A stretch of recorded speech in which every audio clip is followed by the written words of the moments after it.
morning, Chad. What are you doing? Why are you all still asleep? It's 10 o'clock in the morning, guys. It's time for you to wake up. Yeah. Look, if I've been up since like 6 o'clock, guys. I've been up for like 4 fucking hours. Y'all can be up too. Y'all can be up too. Hello, everybody. Good morning. How's it going? Morning. How's the weather down? What do you mean, how's the weather down there? Are you calling me short again, bro?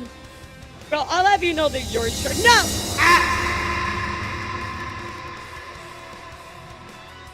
I've been up for 9 hours so far. Okay, so you might be suffering a little bit more than I am, actually, but hello, everybody. Hello, good morning. How are you?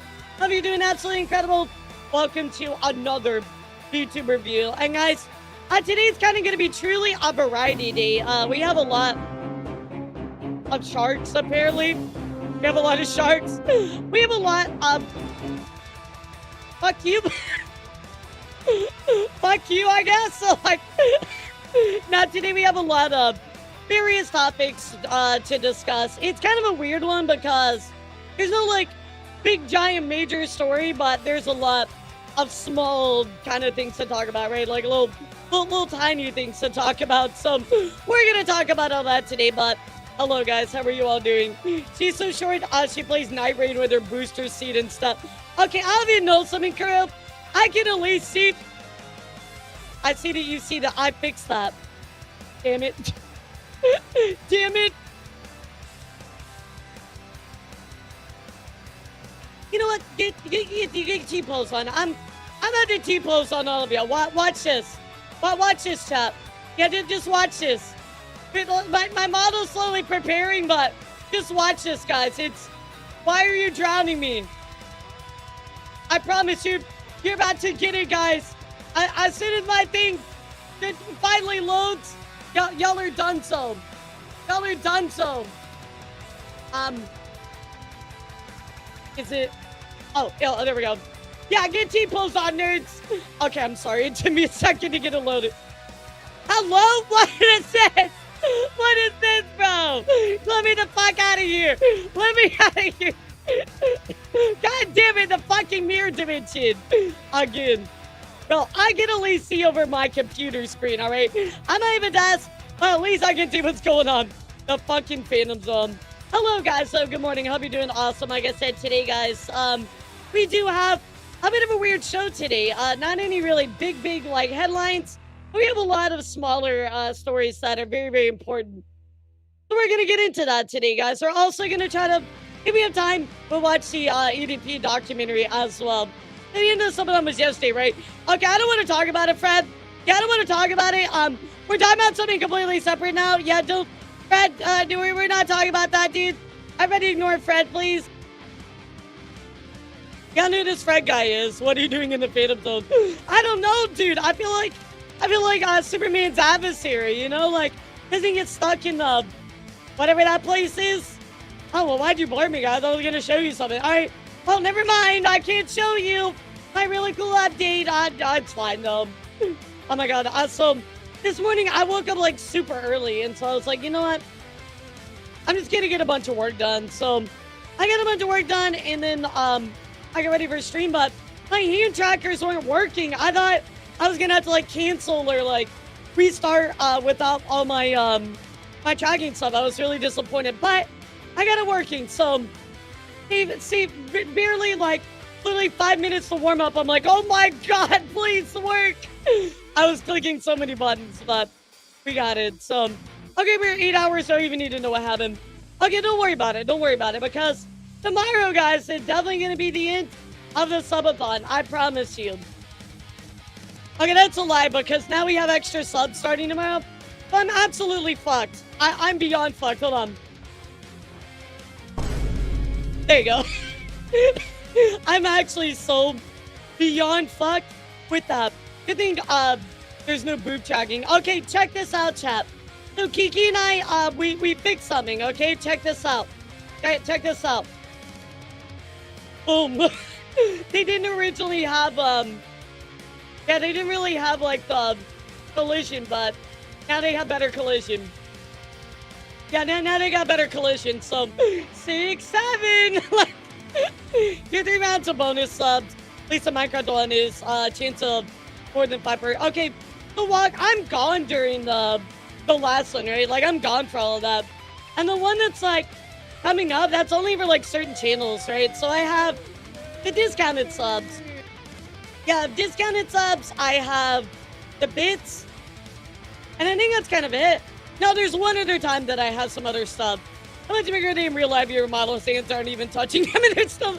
Don't worry about that, Cam. Don't worry about that. Okay, don't worry about that, Cam. Let's go on to another subject that's way more important than that. Yeah, wait. Where's my banana?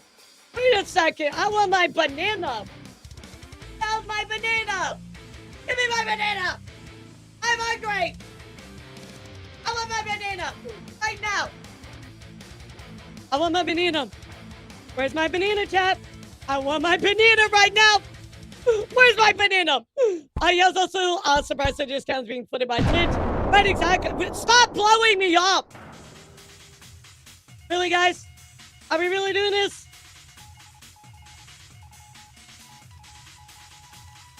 I'm never fixing that redeem again, by the way. The second I fixed it... Yeah, the second that I fixed it, you guys are like... going nuts with it. I should have known. I should have known. But how are you guys, Tip? Thank you, Bebo. Thank you.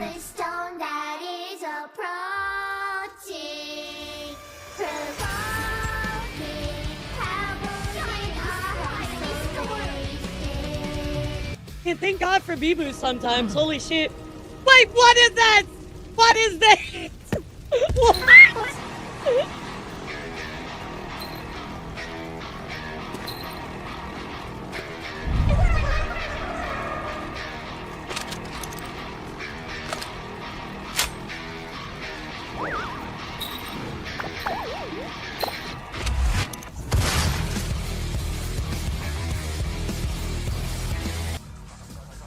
Y'all think y'all are so funny, don't you? Oh, I'm just gonna get a rip and tear. Oh, no, now the banana shows up. No, it's too late. It's too late, child. I don't give a fuck about your banana now. You know what? I don't even care about your banana. I'm not gonna even look at you. Fuck your banana. Don't clip that. Wait, I like bananas. No! Stop eating me into time and space, Rob. What the banana? Okay, in my defense, chat, I didn't get a banana right when I started, which is what I normally get. So I feel a little scammed, don't you guys? Like Nid not being here. I mean, I feel a little scammed right now. Banana terracotta pie. Honestly, that sounds fucking delicious. I would love a banana terracotta pie. I've never even I know what it is, and I obviously know the System of a Down song, but I legitimately would love to try it. Hey, what's up, Daz? How are you? Good morning. What's up with you, kitty? What about banana chips? I like banana chips. I like apple chips, banana chips. I love all of those. Those are so good. I make a great yeah, like I like banana pudding too. Like those are good too.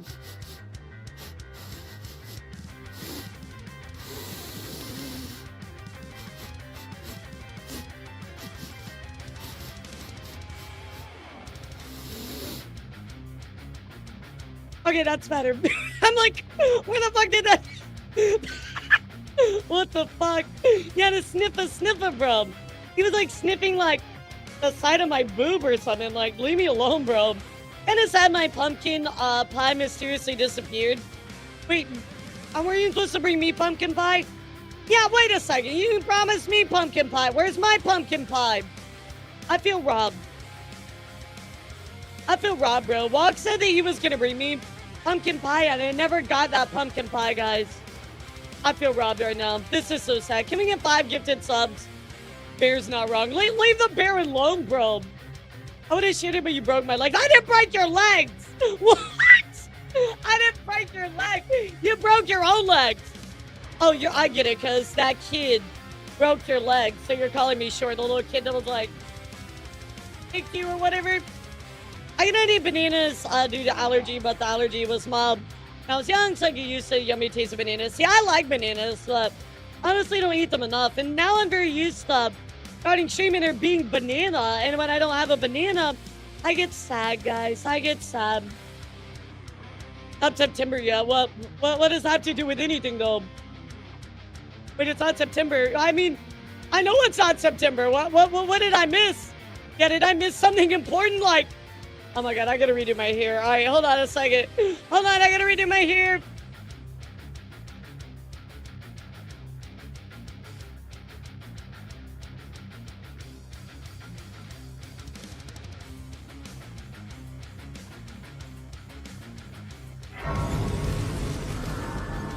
All right, let's try that again. Do you remember the night of? Do you remember the 21st night of September? No, I never heard of it, to be honest. I need my Vine Boom. I need my Vine Boom. I miss it. It's not September yet. Okay, that's not true, John, because September actually, for some reason, starts tomorrow, according to Twitch. So, if you're doing vertical streams, they're giving out extra subs. So every, like, 5 gifted, they're doing, like, adding 1 or more than that. So, be on the lookout, guys. I'm going to give a little bit of an update on the Discord a little bit later. It's going to be very, very important. You don't want to miss it because it's going to have to do with something on. Yeah, I don't know why they're doing that because legitimately I feel like I've already suffered enough. But Twitch is like, oh, you got a summon on? Here's more. Here's more. Here's more. And I'm like, Twitch, you're killing me, guys. What the hell? I don't understand. Eat a banana before bed. It'll knock you out, really? I mean, I'll do anything to try to sleep properly. I cannot sleep already. I was up so early, my insomnia. Analysis, 1 per 5. The more than 1 is just a lot. Oh, and that's the one I'm gone for, so yippee, let's go. I'm gone during the crazy one, yes. that one's gonna be awful. Yeah, that last one, I think legitimately is gonna be so awful. Oh, darn, guys, I guess I'm going to be gone. Oh, darn it. I'm going to be gone on vacation. Womp womp, guys. That is so sad. I guess you won't be able to add a bunch of time while I'm gone. Oh, no. Yeah, I have tried that Sim virus, but melatonin, honestly, fucks me up, like, really, really bad. Yeah, it makes me, like, feel very, like, I don't know how to describe it, like, very, like, cloudy and hazy. There was a while where I was taking melatonin, like, every day. Oh, it messed me up. Like, even the stuff in allergy pills, that also messes me up. Here's one of the bonus bits, since it's tied to the power-ups. We decided to power-ups? I thought it was, if they did 100 bits, it did 10%. Yeah, I didn't even know it was tied to that. Caminates are great sleep and it makes your body, produce melatonin. Oh, okay. Yeah, because if I take, like, a melatonin, like, pill, oh my god, it makes me, like, very cloudy. I'll wake up, and I'll just be like, I'll feel so weird. Did it get bigger? Hey, it said no, right? It said no. I told you all. Go look at my Twitter right now. Go look at my Twitter right now. They didn't get bigger. Fuck you. Did we incorporate the Vine Boom into your tracking suit? Honestly, probably so. You can add, like, collision stuff. I could probably make, like, a collision ball that I hit, and it would be like, boom. I was looking at, like, a TTS mascot, and then I found one, and you can, like, smack it, and he, like, explodes. Or he'll fly across the screen. Kind of like how, like, Zin has, you know, she kicks her gecko. So, like, she'll run up, and she'll just, like, kick it, and it'll, like, fly. Yeah, I can do that. But I haven't really messed with it, too much, but it's something I'm working on. Yeah, exactly. Exactly like Zin's gecko. I'm like, I figured that out, and I'm like, oh, that's so cool. Spending 3 hours of sleep after a super late notice call to work. I'm so sorry, dude. Yeah, that is, that's diabolical. I'm so sorry. I'm fixing my microphone. I tell melatonin works great for me. Yeah, I mean, I have what's called pseudo-insomnia, so basically what happens is I go to sleep. Like, I literally, like, fall asleep, but my mind does not stop. My mind never goes, it never goes to rest like it's supposed to, right? Like when you go to bed. So I do problem solving while I'm asleep. It's very strange. Yeah, so like I can like, I'm protecting my coon, don't worry. He's doing good. He's doing real good, guys. He's fine. But yeah, I can like problem solve in my head. At least I fixed that. I don't know why I fucked up again. It's like the buggiest redeem. You need to crash in order for it to go to sleep. Right, exactly. Like, so for me, guys, I have to like crash like really, really hard. And then I sleep really good. So that's why I'm like a very busy bee. Sorry, I'm really fixing my microphone. That's why I'm a very, very busy bee because the more I work, the more tired I get. And the more tired I am, the better I sleep. I mean, Zin, it's kind of cool, actually. Like, if you ever have any, like, things you're trying to, like, figure out or solve, you can legitimately do it, like, while you're asleep. Like, I can be like, this is probably why I know, like, so much about news, because I'll think about what people might react to it. I'm like, okay, people say this, I'll do this argument. You know, like, things like that. It's really funny. Yeah, it's really funny. If your booba were speakers, they'd be subwoofers. If you were a VTuber, you'd be... Oh, never mind. You are one. My bad. Yeah, so sorry, Jesse. I forgot. You are a VTuber. Never mind. My bad, bro.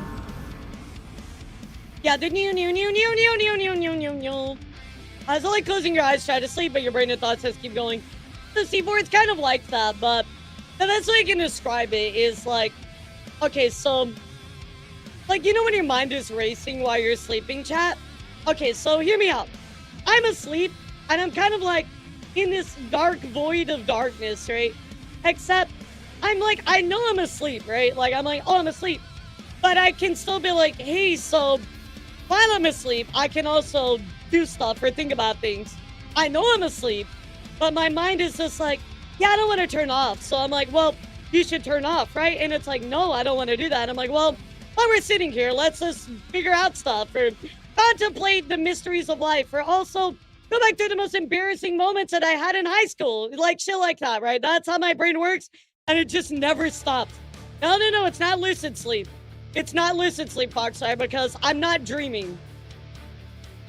Yeah, if I'm dreaming, I can't, like, alter it, right? I'm literally just in, like, an empty black room, just sitting there, like that's really what it is. I think they call that an anxiety disorder, but I don't have anxiety, like, happen to me sometimes, yeah, like, I think it's happened to people, like, I think they know what I'm talking about, but mine is, like, on an extreme scale, right? Like, I literally do this all the time. I hardly ever dream, so when I dream, I know I've slept, like, really, really good, you know? Yeah, that's exactly how I know. You don't even dream about AI. What? Does that have nothing to do with AI? Like, no, I don't dream. It's very frustrating, right? But I'm gonna get used to it. Like, this is my life. What can I do about it, you know? Every news is pretty anxiety-inducing. I mean, like, I don't know. To be honest, not really. There's certain stuff that's kind of, like, tough to talk about, but I feel pretty comfy discussing most of it. You need to dream when you got a real thing. Yeah, exactly. But no, I just, like, I don't really, I don't know, like, truly go to sleep. And that's my big problem. Hey, what's up, doctor? How are you? Speaking of, we are going to be talking about a doctor who actually got a lot of unfair, like, backlash over actually, I don't know, teaching us about biology and being a doctor. I actually got a lot of angry people coming at him over on Twitter, which I think is really, really dumb. But we also got to, of course, talk about a very beloved VTuber. Yes, Lala. We are going to be talking about Lala today. Yes, Captain. Very, very, very, very crazy, guys. She literally could have died. We are very lucky to have her here with us, guys. So we're going to talk about that. We'll take a look at what's going on with Lala. A little bit of update about Nicto. Lots of Misty Muse, stuff like that. Like I said, not a whole lot of news, but I do want to try to watch the EDP documentary with you guys today. So we'll see how things go. But like I said, it's a lot of variety, but not like a lot of like headline big news, right? Just a lot of really small stuff. But that is just as important, guys. So we're going to dive right into it here in just a moment. Yeah, no, Volcano Lord is really sad. Really, really sad. I'm drinking my tea. I didn't like, because I was in a rush, I didn't like drink my tea or like my Monster beforehand like I normally do. So I'm just like, I was struggling. I was struggling. Also, I got a bench today, or not a bench, but a stool. That's the word. So I'm gonna see maybe we can sit down later. I'll give it a shot. We'll find out what happens. But anyway, guys, I don't want to dilly-dally anymore. Let's hop straight into our news. So you know what to type in chat. Let's do it, guys. We are gonna, of course, start with all the stuff going on with like bans, suspensions, YouTube issues, all that kind of stuff, guys. So let's get right into it. Here we go.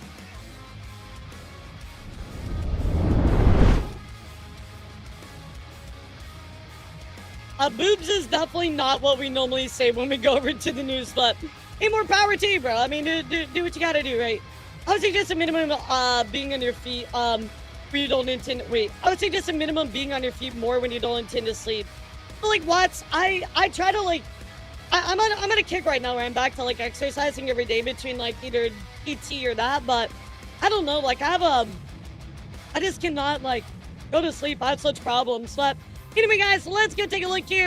And unfortunately, another victim of YouTube taking down somebody else's channel, guys. We gotta go check in here with elara part, who says, my YouTube channel that I've worked so hard on for years was unexpectedly deleted by YouTube in a second without any prior warning, guys. They just removed everything I've ever worked for, and it didn't even give me a chance to figure out what was happening. All I do on that YouTube channel is react to content and do baking videos, yet I got that nudity content violation. And my appeal was refused almost instantly. So what's crazy, guys, is this isn't another ASMR creator getting their stuff taken down, right? This is somebody that is creating reacts content. They're doing baking videos, and yet somehow, despite all of that, YouTube is still after them. So if you can do me a favor, guys, go at Team YouTube on this. Obviously, they're giving them that immediate refusal on the appeal.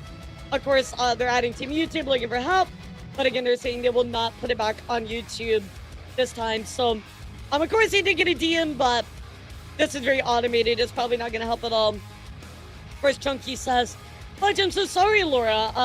Ironic Husky says this automated system that they have just got gets worse every year, I swear. So guys, please take a moment, go at Team YouTube, go support Laura, and hopefully we can get their channel back. Really, really god-awful. Yeah, really awful. Oh, good. Now you can see every time when I get a cough drop, I have to squish my chest down. Welcome to my life, chat. So anyway, this is what's going on with elara. However, guys, I do want to talk about something that's very interesting going on with Kawa Entertainment. If you don't know Kawa Entertainment, used to be a Vtuber agency. The agency part is defunct. Now all they do is merchandise, but they're known as one of the better merchandise VTuber companies. In a world of really shitty VTuber merchandise companies, this is one of the very few ones that I feel like is trustworthy. So hopefully that tells you a lot about who this company is. But How Entertainment goes on to say, we were recently made aware of the fact that bots are currently duplicating our entire store and pushing it up in the Google search results. Most of the site's text is AI-generated garbage. Hopefully no one has been fooled, but apparently their site has been duplicated through this. So you can see it right here. If anybody has experienced, we are filing reports at Google to get these taken down on the search results, but on these sites, support pages, they link to our normal support emails and such, which is crazy. I cannot believe they scrubbed the whole fucking website. That is actually fucking wild, guys. If anybody's experienced this before and has advice on the reporting process to this, please let me know. Of course, they are talking like a Hydra that had its head cut off. It keeps growing. There are dozens of them. Any bots could scrape our info because of custom code and such. They put AI-generated bullshit. I hope no one will be scammed by this. Here is, of course, about Kawa Entertainment. And you see, Kawa Entertainment is a premier lifestyle destination. I mean, obviously that's not the case, right? You can see here even more in the contact us, etc. So just be careful out there, guys. Make sure it's a real Kawa. Check for any of that AI, generated BS. But I've never seen this. This is actually wild. This is really, really wild. Okay, guys, I gotta be real with you. I'm in a lot of pain right now. Hold on just a moment. Let me...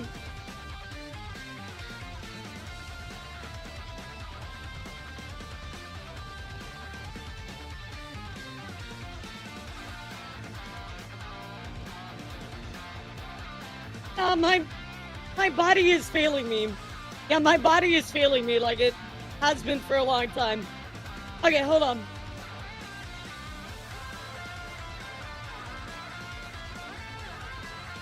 Okay, I think I can sit down.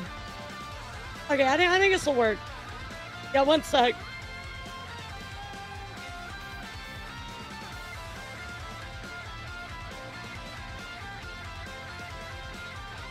No, it's a bit of a flare up. It's okay, no, I'm good. Yeah, I promise I'm good. Okay, I'm sitting down now. Oh God. Yeah, sometimes my body go burr, chat. So, on this case, my body go burr, but yeah, I mean, it's literally my body is just rebelling against me, chat. So, I'm sorry about that. It's like a minor flare up, but I'll be okay. Run some Binky on it. Well, unfortunately, it's arthritis, so that's a problem, right? But anyway, okay, I'm sitting down. I think we're good. Oh, gracious. All right, anyway, sorry about that, guys. So, of course, Cowboy Entertainment kind of dealing with that. Definitely really sucks. I do feel really, really awful for them. So, I hope they're able to resolve this very, very soon. Wait. Okay, cool. Y'all can see me sitting down now. Hello. But anyway, of course, Cowboy Entertainment having to deal with this. Be careful out there, guys. That's wild. That's absolutely wild. I never knew that a whole website can be scrubbed like that. So just take care of yourselves, guys. Be careful out there. Very, very crazy. I told him. Hold on a sec. What the fuck? What is this, bro? I'm just swinging my legs. What is this? Oh my God. Great, now somebody's gonna accuse me of having sex on stream. Wonderful, guys. Can't wait for that. Like, oh my God. That's crazy. Yeah. I think I'm gonna get accused of having sex on stream, guys. Better be careful out there. Like, oh my God. Another news as well, guys. We do need to go take a look at some security issues going on. And that is actually something that the Dark Enjoyer actually went and looked at Vtuber. If you don't know Vtuber, they're kind of like, you can request for VTubers and other content creators to send you like a personalized message. There's like a website that already does this with like celebrities that you might be more familiar with, but apparently their security is very, very poor. Looking at what Dark put here, he said, I hacked Vtuber. For those who don't know, Vtuber is basically Cameo, but for VTubers. That's what it is, Cameo. You pay a creator and then they make you a personalized video. Cool concept, terrible security. Here's what I found when I reverse engineered the website. After one of my friends tricked me into thinking that VTuber did a countdown video. I blame you for this happening, by the way. First they see I was exposed. I went to video requests, created applications, user profiles, newsletter subscriber emails, activity logs with IP addresses. I mean, guys, this is... I know this person is hacking it to help, you know, like, hey, like, you have a security issue, right? So it's not like... I don't think they're doing it in a way to cause an issue, right? I think it's just more like, hey, you got a security issue on your hands and you probably need to resolve it, right? But it says, it gets worse. The video request table has no insert protection. I could craft a fake Stripe payment payload and submit video requests for free. No payment required. Just post directly to the API with payment status completed and a fake checkout session ID. And there we go. I can send video requests to my favorite VTuber for free. That is crazy. So, I'm sure that hopefully they're partnering with Vtuber to help them, you know, fix this. But yeah, that's crazy, guys. I'm not a coding person, but Froggy says, thank you for sending privately to site developers. The amount of issues it would have caused would have been taken public, would have been catastrophic. And obviously they're doing it again for a good reason, but that's crazy, guys. Yeah, be very, very careful what you are doing and what you invest into. Obviously, some websites might be like, yeah, we're we're totally good, right? But that may not actually be the case. So just be careful out there, right? Also, Twitch, kind of making a, well, not very surprising decision. I'm going to be honest with you, but Squirt D Mimi, I remember Squirt D Mimi from past stuff. Goes on to say, hello, as part of Twitch's commitment to maintain a safe environment for everybody, we ask that all users participate in a way that promotes a friendly, positive experience. Based on a review of your username, Squirt D Mimi, you've been logged out and a community guidelines warning has been applied to your account. So basically, I think they're not very happy about the word squirt. Now, you might remember, guys, if you were here in stream yesterday, we had somebody named Hardcore Sex. I'm not even joking. We had somebody named Hardcore Sex in our chat, guys. But yet Squirt D Mimi is somehow worse than that? Bro, what the fuck is going on? What the fuck is going on? So, obviously, I hope they're able to keep their name, but yeah, that can be very problematic for this creator, right? Because that's girl branding as well. That name is very important. So, and you just gotta be, I don't know if they're gonna be able to push back on this at all. I'm gonna be honest. Obviously, people are using squirt as like, something sexual, right? Obviously, I don't need to explain that to you, do I, chat? Like, I think you probably know, but anyway, guys, one more thing I want to mention here is something that Grimmy said. Kind of wild, but Grimmy goes on to say, hey, as a heads up, do not ban evade and DM community members about your illegal sexual acts. Your activities will be reported to the authorities. What the fuck? What? What are we doing here exactly? Why?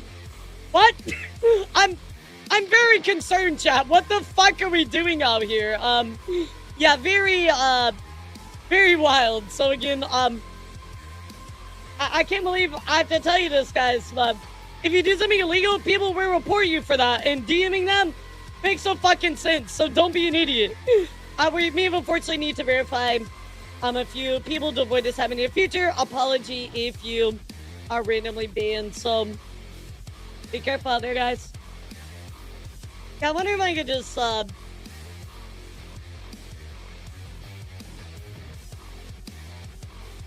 don't really like that. Okay, JK. Well, I tried. Yeah, I tried. What the fuck is this, dude? Like, why am I even, like, reading this? You know what I mean? Like, what the hell is this, dude? In other news as well, guys, so let's go take a look at ABU's graduations, all that good stuff. Okay, I think I can stand up now. I think it's gone for now. I mean, it's not totally gone, but you get what I mean.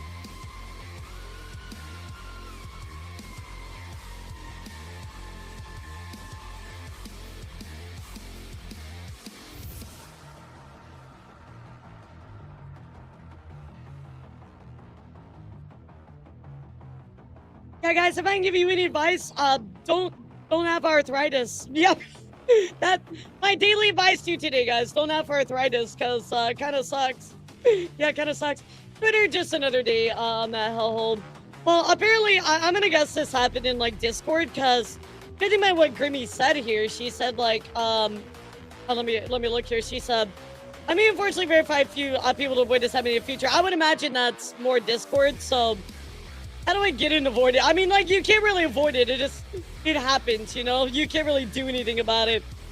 Yeah, it sucks. It sucks, but we keep moving on. In other news as well, guys, Bellsprout Vtuber goes on to say, all right, I made an announcement on stream. I'll share here too. I mean, probably going to be super surprised, but I got engaged. So congratulations to them. Absolutely incredible. Wishing you all of the best there, Bellsprout. That's amazing. For some other news, guys, in case you missed it, Grape Chan is actually here as well. And they went on to say that they had the gift of marrying my best friend on the 12th of our anniversary. So congratulations to Grape as well. Super duper cute. Yeah, that's so cute. So congrats to them. And of course, her husband as well. That's amazing. Another news as well, guys. Taking a look here, you might remember Mia Marina. Mia Marina was one of my very long time friends within the VTuber space. Why is my hand broken, chat? my my hand broke. What is this? Why is it so? Nah, my hand broke. Bring it back. Bring back my hand. Okay, anyway, yeah, apparently I just broke my hand. I might remember me and Marina. Me and Marina actually was a longtime friend of the channel. I knew her in her past life, her past lives. And Mia was an incredible photograph. Yeah, I mean, I guess. It's a photo of a photograph. There's another fucking photograph. Hi guys, apparently I got liquid oh. Okay, well apparently my hand righted itself, so I guess I got some skelly grow or something. But anyway, me Marina was a longtime friend. But guys, she did unfortunately graduate because she had some medical issues. However, guys, she is actually back. And she's not doing a full-on like return, but she isn't rebo for the hands. Yeah, I think when I got up on my chair, it probably fucked up the tracking. But anyway, he isn't coming back like fully, but he's doing something over on the Hobbies channel. If you want to go check that out, he did like a little PSP makeover. She's gonna be doing hobby stuff with like retro emulation, Magic the Gathering, and other TCGs. So this is very exciting, obviously, for a lot of fans. Exciting for me to see one of my friends come back. So go and check it out, guys. She's very, very cool. I think you'll definitely like her. She does a lot of she used to do a lot of horror like kind of stuff, or more like spooky investigations. So she's very, very sweet. Go check her out, guys. In other news as well, I would love if you could send a little bit of love to Polaris, guys. Polaris actually was in a car crash and said, I won't be able to stream for a long while. I don't know what this means for the future, but I apologize that I won't be able to. Yeah, this looked pretty rough, guys. I'm not gonna lie. If you see here, Polaris goes on to say, hey everybody, this is a serious announcement, but I was in a car accident. My car tumbled a few times, and I'm currently in the ER getting my neck, head, and back checked out. So sorry I won't be able to stream for a long while. The crash has changed my life entirely. I mean, you can see the picture here in the hospital. The car, obviously, very messed up. So I wish him all the best, guys. That is very, very scary. I've been in a car wreck, and this is why, well, I'll tell you a story, actually. I was in a car wreck with a friend, and they were texting and driving, and so that's why I'm very much against texting and driving, is because of that experience I had. So be careful out there, guys. What the fuck? I'm so sorry, Polaris. I hope everything gets better for you. In other news, guys, we got a few hiatuses and graduations to talk about. First up, guys, here's Mickey. Mickey actually saying, announcement, if you'd like a refund for this month's membership, please request it through YouTube. Once I'm free my part-time job, I'll be able to fully commit myself to making content for you, sweet twos. I'm looking forward to meeting you again, but they're going on a hiatus. They go on to say, I fear for this, but I finally came to the conclusion, as you guys already know, I'm doing full-time unpaid internship for this full semester. I'm also currently on the last month of my part-time job on the days where I'm not at my internship. But to keep myself burning out, giving you guys bare minimum content, I'm going to go on a short hiatus until the end of August. So they will be back soon, guys. I mean, it's not like they're gone forever. About, what, 2 or 3 weeks? But we will wish them the best. And we'll see you soon, Mickey. Of course, also, guys, Poco is actually going on a very brief hold on their content as well. Going on to see Boss Zeus decided to take the next big step in her journey to conquer the seas. It's very hard to leave familiar comforts behind to pursue a better life, but I finally committed to making the dive. I'm moving. This is the biggest move I've ever made before, but I'm very excited about. Because of the streams and uploads will be on hold until September 7th. So we'll be back, guys. They're not going away forever. Just, you know, again, trying to get used to their move and everything. I will still wish them the best. Bro, I love Poco. She's so sweet. I've known her for so long. Such a nice girly. In other news, guys, I got 2 graduations to talk about with you all. First up is Elio, the Icarus Vtuber. Goes on to say, my wings have officially melted. Thank you for everything. Since it's a bit surreal to be making this post, the time has finally come for us to say goodbye for now, at least. Thank you so much, all my Icarans, for supporting me. All the great memories we made together have truly changed me so much as a person. I've been so happy that's been the past 2 years for you. Yeah, everybody, give a good salute, all right? As I go into the next step of my life, I'll never forget the positive impact that streaming has had on Elio. Icaro has made on my life, and I will carry everything that you guys have taught me into my next chapter. Remember to take care of yourselves. Do anything you set your mind to, and don't let anyone or anything hold you back from making the next big step in your life. So, wishing you the best, Elio. Wherever you go, I'm sure you're going to be doing amazing. Yeah, for now at least. Yeah, I mean, I always say that line, I'm like, but I got you. Also, a very surprising one, at least for me, guys. Milky is actually graduating. Now this, hold on a second, not Milky the cow, different Milky. I know a lot of you are like, wait a second, what? But Milky, unfortunately, guys, is graduating. I've not really hung out with Milky in a long time, but she was very, very sweet, very, very kind VTuber. But yeah, too many milkshakes, right? But Milky goes on to say, I thought about this a lot, but it's time to say it. I'll be graduating. When I first started VTubing, I'll be graduating. I have one final stream on Friday, August 21st at 7 p.m. EST, and I'd love to spend one last night together and properly say goodbye to this chapter. Rather than quietly disappearing, I want to give this chapter the goodbye it deserves and give myself the space to move forward on to what comes next. I thank you for making this chapter of my life something I'll always be grateful for. Obviously, they said to start as a hobby. It kind of grew for them into something really, really big. So I'm wishing you all the best, Milky. Sincerely, I'm sure that you're going to go on to do amazing things. She was so kind, guys. She was literally one of the nicest VTubers that I had the pleasure of meeting. Of course, guys, let's get a little bit of celebration. We need some claps. There we go. There's the claps. Of course, there's some guys. We have Zochi. I almost said this right. Zochi going on to get Twitch partner. Congratulations to them. Of course, it says, "How's it going, partner?" Also, guys, we got Midi. Midi also here, going on to get Twitch partner as well. Thank you so much. I truly cannot express my gratitude to everybody who supported me and believed in me. So congratulations to you, Midi. Also, of course, guys, we have Shao. Shao says, "Let's freaking go, Absolute Cinema." And of course, that Twitch partnership. So congratulations. I love that we have an Absolute Cinema meme now. It's inside of the Discord. Also, of course, guys, let's give some big congratulations to two YouTube partners. We have Croc VT going on to get that YouTube partner program partnership. And of course, Kyoko Coco going on to get the YouTube partnership as well. So congratulations to all of these amazing creators who hit some very, very big milestones recently. Not easy stuff, chat. It's not easy stuff. In other news, you might have missed a bunch of debuts, but I want to talk about some events coming up. Let's get back up to that, and then we'll talk about some debuts coming up as well. So, first up, guys, in case you missed it, Mousy has announced her subathon. Take a look, guys. It's Danganronpa themed, so I love it.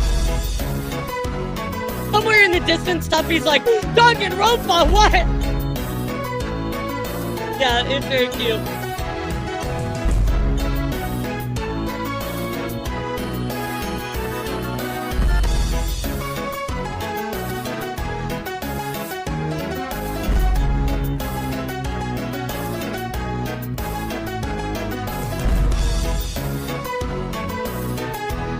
Yeah, the BGM is Thomas. I don't know what that has to do with anything, I'm gonna be real, so I guess we're gonna find out soon enough. Yeah, is it because it's a train, like a hype train? I don't know.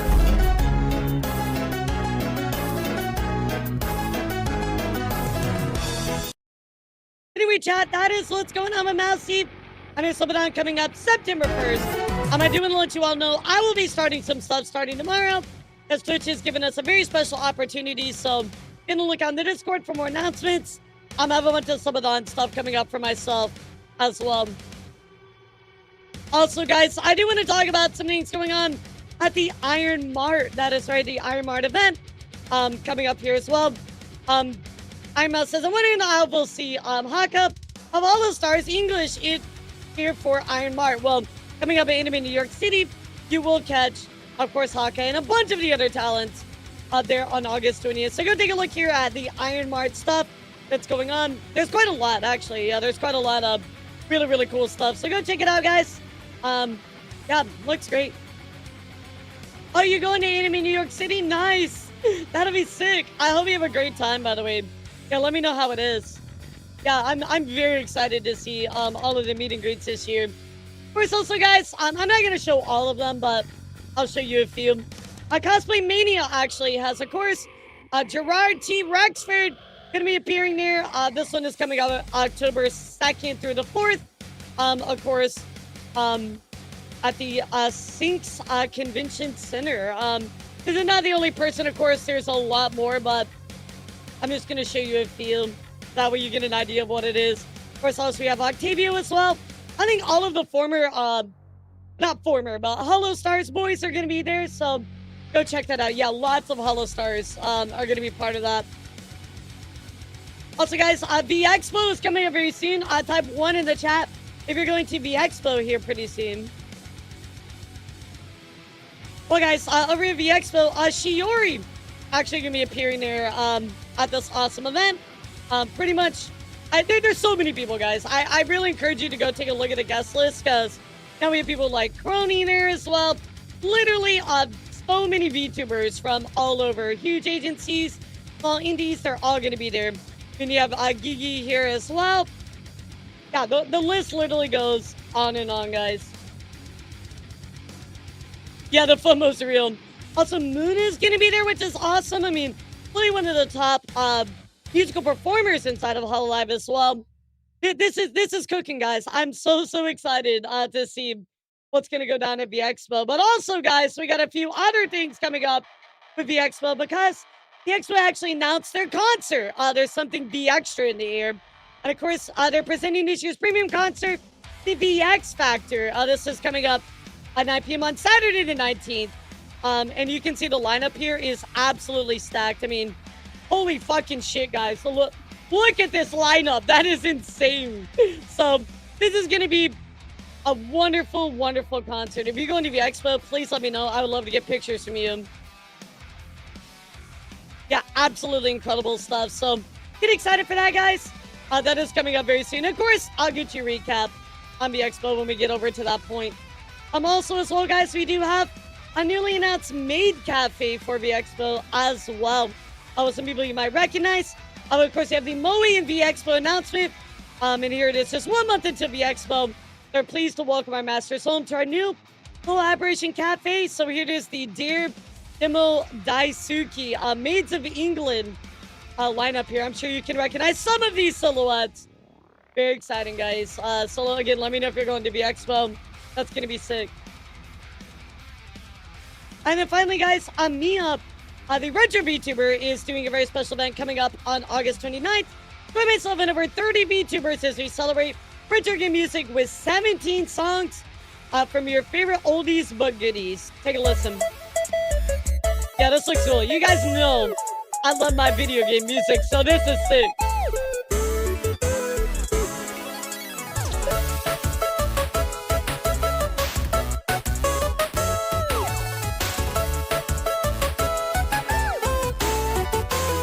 Very fitting with her brand as well, because she's the retro VTuber, so that's sick. Yeah, that comes out so well.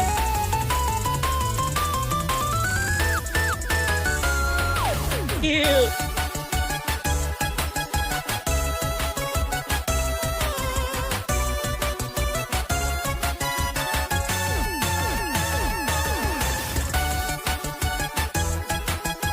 I'm very interested to hear some of the songs, you know. So definitely go write that down, chat.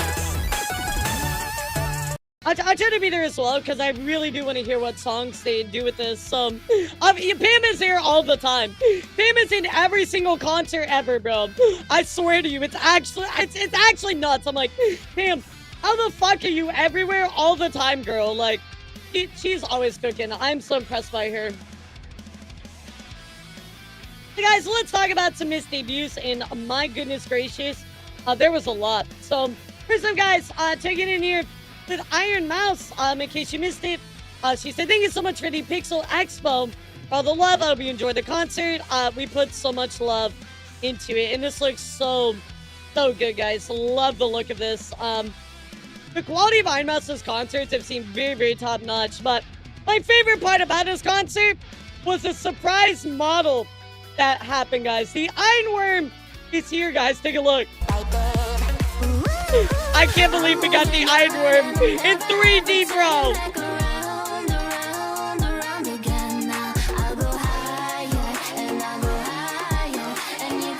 The movement is perfect. I love it. Yeah, the Nanner's worm as well. It's perfect. So as soon as I saw this, I was like, I gotta share this in chat. That's amazing. But again, congrats to Iron Mouse. Of course, also, guys, in case you missed it, Cottontail debuted her Gluttony model. This one, Vexoria says, "My sister in Vorp has come home." So here's the Gluttony model. I love kind of the curse, like, fast food worker. I think that is so fucking cool. I got some clips for you. Don't worry, guys. I got you. But here's a few more pictures for you as well. Would. Of course, EPB says, "I help Cotton design her Gluttony outfit. Order as much food as you want. It's completely fine." So super cute. And then, of course, we have the Gluttony side of it as well. So take a look here, guys. Here's a clip of the actual transformation. It's very cool.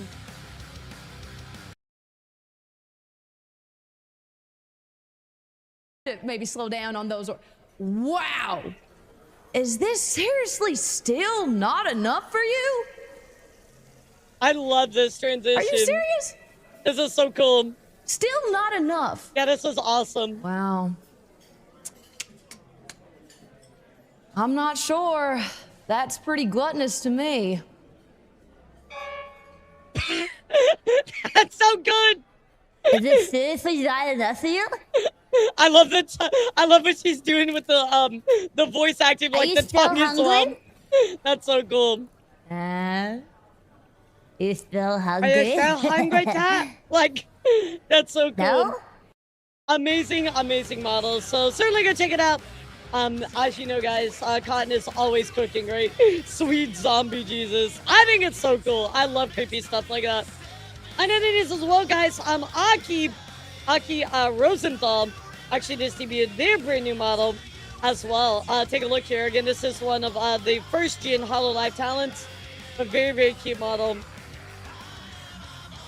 Yeah, very old school with Aki. We're going to talk about Aki here in just a little bit as well, guys, because Aki kind of had something happen recently that was, completely out of her control, but congrats to Aki as well. Of course, also, we got to check it here with Honeycat.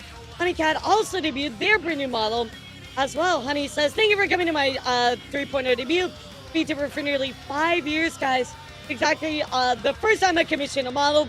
I think you for sharing such a special moment with me." So take a look, guys. This brand new model, so cute. New merch to go with it as well. Congrats on your 5 years. As somebody who's been around 5 years, I'll tell you that is a huge accomplishment. So congratulations to you, of course, honey. Oh, guys, I got so much more. So let's go check in here with Shiny Catherine, who just debuted their brand new Pixel model. Very cute. I love that. I kind of like the reactive, like almost like PNGs like that. But it's got like very minimal kind of like posing on it. I just love the mishmash. It's almost like a 5-2D like 1.5, you know what I mean? Very cool. Between like a reactive and like a actual like model. Very cool design. So congrats to you on that one. Also, of course, guys, we gotta go check in here with Ninji. That is right, Ninja Sanji. But of course, you're coming here from News says, "This I'm in the honor of being in charge of tailoring the new outfit." The new outfit for Zeal. I know Zeal from Ninja Sanji, but I'm not gonna lie, guys, the drip is actually nuts. Yeah, the drip is actually really nice here. Yeah, exactly, Chris. Oh, the aura, the drip is for real on this. Congratulations, of course, to Zeal. Yeah, I mean, we don't really have like a lot going on with Ninja Sanji, so I try to report on this stuff when I can. Of course, also, guys, Project Melody says when you're back in 3D for years, after years, and discover it's a double stream day. See you in an hour if you're up. So, Project Melody showing up for a brand new 3D model. Looks incredible. Congratulations to her, bro. I'm telling you guys, everybody just go back to 3D. This is the future, guys. 3D is the way to go. I love 3D so much. It's sincerely the way to go. So, again, big congrats, of course, to Project Melody on that one. I don't know, like, I really do honestly think that, like, 3D has been the future for, like, a really long time.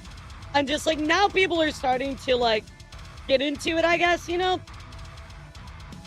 Yeah, like, I mean, it's been around for a long time, but I'm just saying that, like, I feel like a lot of people are understanding, like, you can interact so much better now, you know what I mean? Honestly miss their heyday.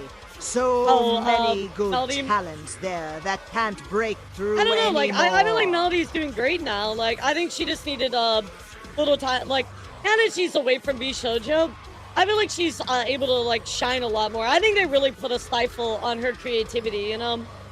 It's very sad. Other news as well, guys. Let's go check in here with Arena. No, Niji. Look, Ninja Sanji exists, bro. We still gotta talk about it. Of course, this is Arena from Base Connect. Of course, we have Harry says, I was in charge of rigging the 2.0 outfit for Arena. Take a look, guys. It looks really, really good. Also, Booba, you're welcome. I'm looking out for you guys. I'm looking out for you guys, okay? Yeah, very cute.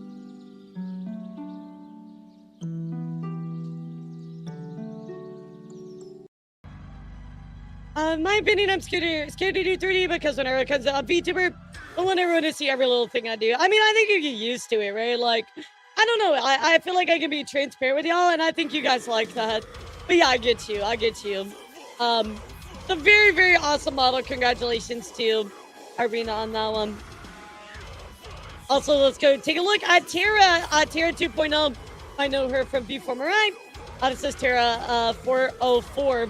And this is a new model. Take a look, guys. No, you cannot eat the hoagie. Excuse me. Wow. She's cute. Yeah, she's so cute. Cannibalism is illegal. I mean, is it? Is it actually illegal? Are you sure about that? Time to get the fryer. Cannibalism is illegal. Excuse me. We do not eat the glitch. No. I may be It's not illegal if they don't catch you. Just saying, guys. Okay? I am off limits. Okay. Cannibalism is legal in the majority of the US, so I will the glitch. What do you mean it's legal? No, it's not. It's morally illegal. Why would you say that? Ah! She's really cute. So go check her out. There's her brand new model, guys. Also, we gotta talk about Miss Beery Bug, who just debuted their brand new outfit as well. You might know Beery right here, but Beery actually just debuted their brand new pajama outfit. So cute. Let me pull up the actual other link I have for those so you can take a better look at it. But of course, here is Date, who has the Live 2D model showcase for it. Super cute. I mean, I love PJ outfits. They're so cute. A long time ago, I wanted to do a PJ outfit, but I kind of like decided against it. But man, I would love that. That's so cute. I just don't feel like I have like sleepy vibes. Like we're too chaotic here, so I don't feel like it fit me. But this is so cute. So congratulations, of course, to Beery on that brand new sleepy outfit. I know we miss a lot of debut stuff, chat. Like Shiki. Shiki actually just debuted their brand new 3D model. Take a look.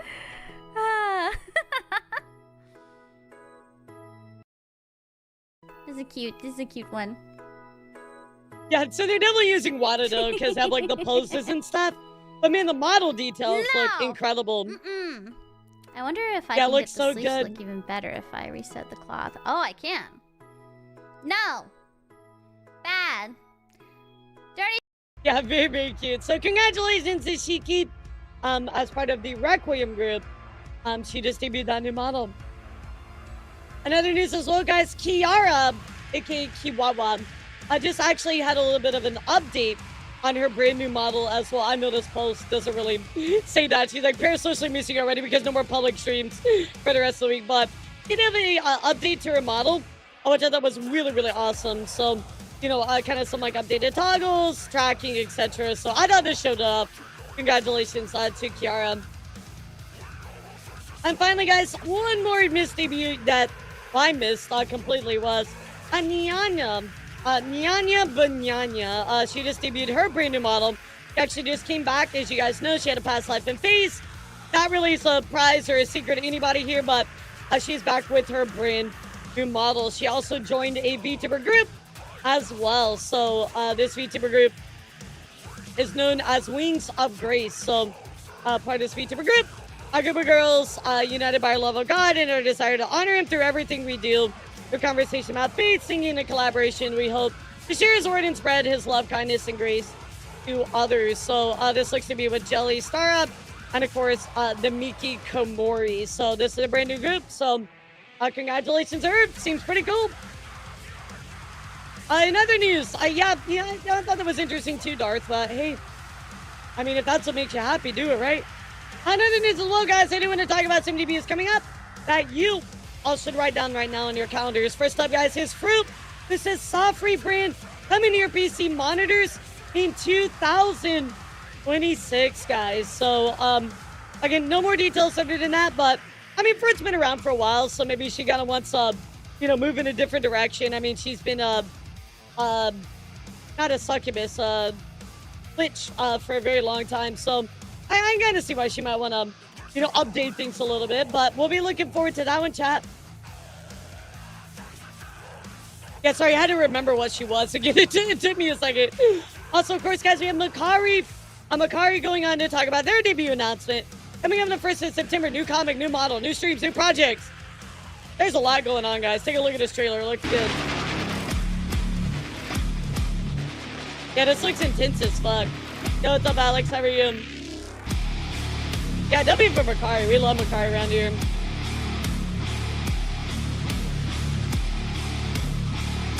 Yeah, this model looks insane.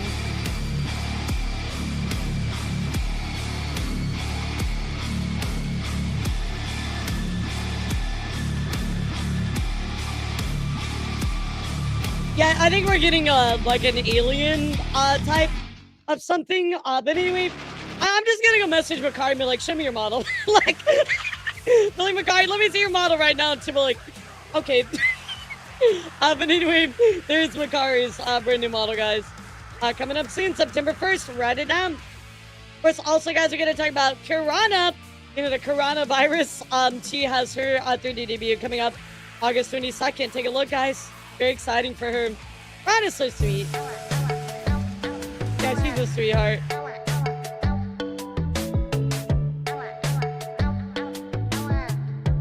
Yeah, I'm pretty sure she's a lich, if I remember right, Philip. Oh, 24-hour stream! Rana cooking. Wow, this looks good. Yeah, that model looks great. So, congrats, Herb.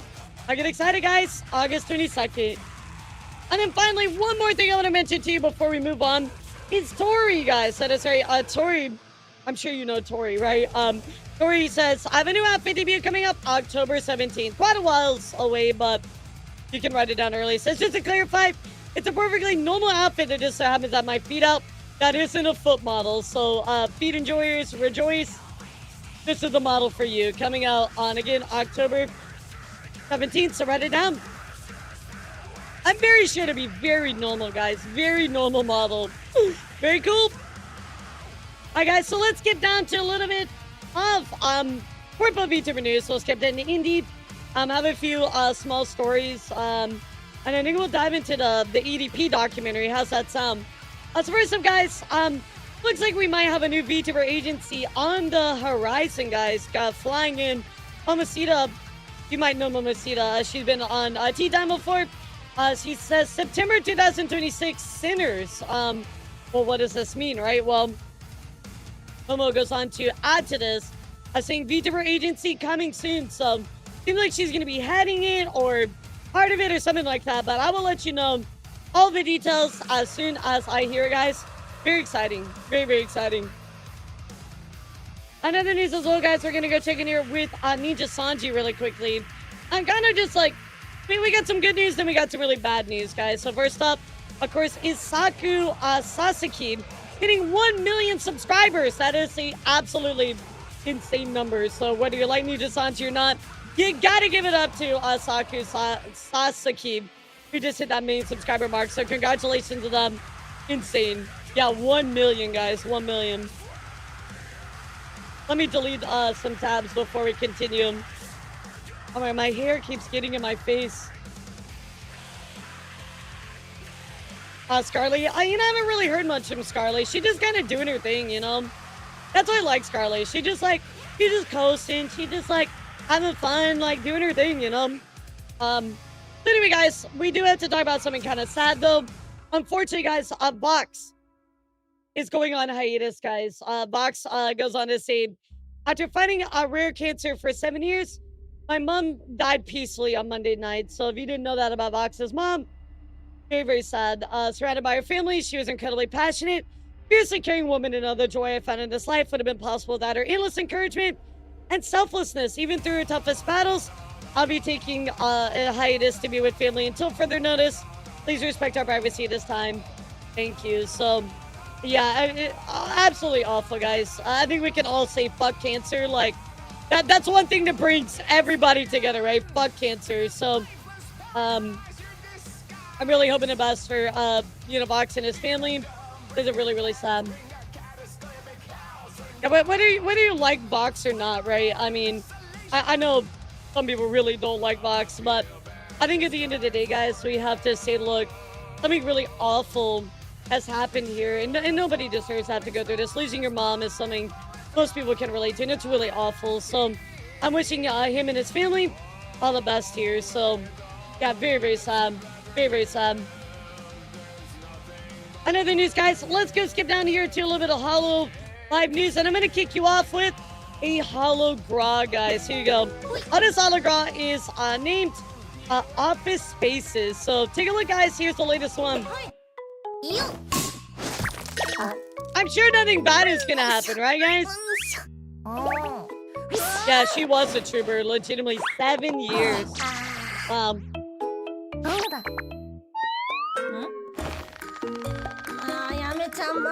Oh my god. That's me. That's me trying to get up to the top shelf. I'm just like, yeah, let me get on your shoulders. Just pick me up. Like, I'm just trying to get to the top shelf and get the plate. 上の階にご迷惑が今更な気もするけど行ってみようおじゃーあれ What the fuck? Is this the office back rooms?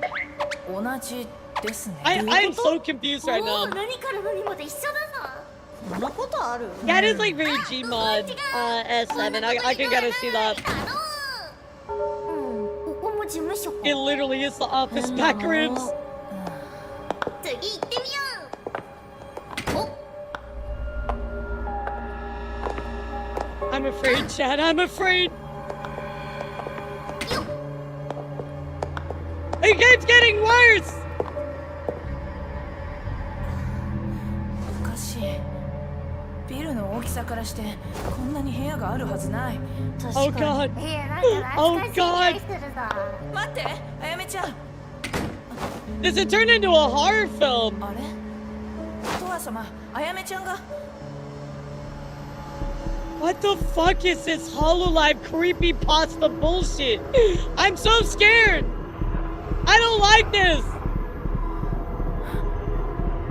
Yeah, literally. Get this crew to do death battle.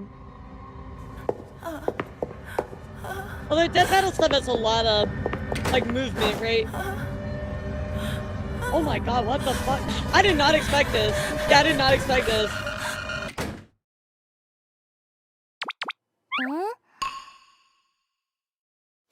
誰かいたのかな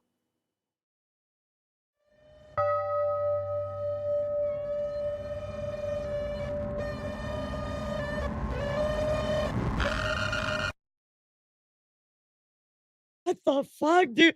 I didn't even know they were capable of this. Holy shit, dude. Like, HoloLive legitimately making something very creepy. That was good. What the fuck? Normally holograms are like big and goofy. This was actually like, wow, that was awesome. Holy shit. All right. Yeah, I literally hats off to the team that put this together. This was awesome. What the hell, dude? I'm looking for more stuff like this. Another news as well, guys. Vettel actually just recently went on to clarify about his break, right? He made a recent break announcement. We wanted to clarify some specifics behind it. So let's take a look, guys. I think I may have worded my tweet a little poorly. It seemed like a cry for help. I wanted to reiterate that I'm like doing fine. Hey, Kitty, I'm like, what's up? How are you? I just needed to reevaluate how I stream because it was becoming a little crazy for me. And trying to redirect my energy and like redirect my energy in like a better way. I wasn't like, you know, I get into like depressive moods. I want to like be very clear. I'm not like depressed or like sulking or upset. I'm just like changing my structure a little bit of how much I stream and how I go about it, and that is all. It's not like I'm not sick. I'm not in pain. I'm good. I feel like it's just relatable gotta be a little more infrequent, and that's just the thick of it, I guess. Kind of hard to explain. It's almost like some invisible thing. But that's all. Is my back healed? Sometimes I get the tingles, but I've been going back to the gym, so I'm okay for the most part, but we'll see. I'm gonna get a massage next week or this week. Burnout? I don't think it's burnout. I literally just did the 6-7 motion for some reason when I said that. I don't think it's burnout. It's just like, I don't know, just structure, just different structure. I don't even know what that means yet. It's just, I guess all I can say is I'm streaming less. That's it. I guess that's literally all I can say. Well, he didn't really want any of this come across as like, you know, things are like super bad or super depressed. He's streaming less, and that's kind of it. Sometimes when you read those announcements, like on, when you read those announcements on Twitter, it looks like really bad, right? So I'm just providing clarification. Like, guys, it's really not that bad. I just, you know, a little bit of a break. Another news as well, guys. Cecilia, well, not really a break, just dialing down content, but Cecilia actually recently gave an update about what's going on with her. If you guys remember, she took a long break. She had some family stuff going on, but she did update us. So let's take a listen. Trigger warning. Not actually, but serious talk time. I was thinking about this a lot. I love the music. The music's perfect for this. I've been thinking about just, you know, talking about these type of things in general. I did talk about it briefly in member stream, but I think member streams for me, they are more chill. The way I see streams for myself, I think when I watch streamers or when I make streams, I want it to be like a positive space. You know, when I feel like if I did a member stream, I'd have like 4 people there, you know, like I think I would have like 4 or 5 people there maybe in like a member stream. I don't know, I do get member streams are kind of nice and special. It's something I want to try to do eventually one day, but I'm also going to be doing members only content here soon. When you have a bad day, you tune into the Fully Immigrant channel and it lifts you up and you have a fun time. I don't want it to. But if you don't know, guys, kind of historically, Hello members will do member streams, and those ones are very like protected, right? People don't share anything that happened outside of it much. Sometimes a lot of the members will vent in those kinds of streams because they feel like it's a safe space to do that. If you hear like, oh, Maury said this in a members only stream, it's probably like she was venting about something, right? But everybody's very protective about their Oshi when it comes to member streams. But they don't really share that information very willingly, right? Or they won't clip it. Maybe somebody will write it down and be like, oh yeah, there was like this, right? But that's kind of it. To be this extremely it's negative very space, sacred, you know? to Oh, we're talking about all the HoloLive fans as well. Sad things. Because I think, I don't know, the word's sad enough as it is. I was thinking about not talking about it at all, but I did think about it, you know, over the last couple of days a little bit, and I realized that we, as Utmus and me, it's not a strict entertainer-viewer relationship. Dance monkey dance. You know what I mean? You guys cheer me up. We talk about things. We have a community. It's not like a television show where you watch and you're entertained and you have no direct connection to it. Does that make sense? Without me veering too much into parasocialism? Do you know what I mean? Someone say Yeah, yes. it's super Someone say true.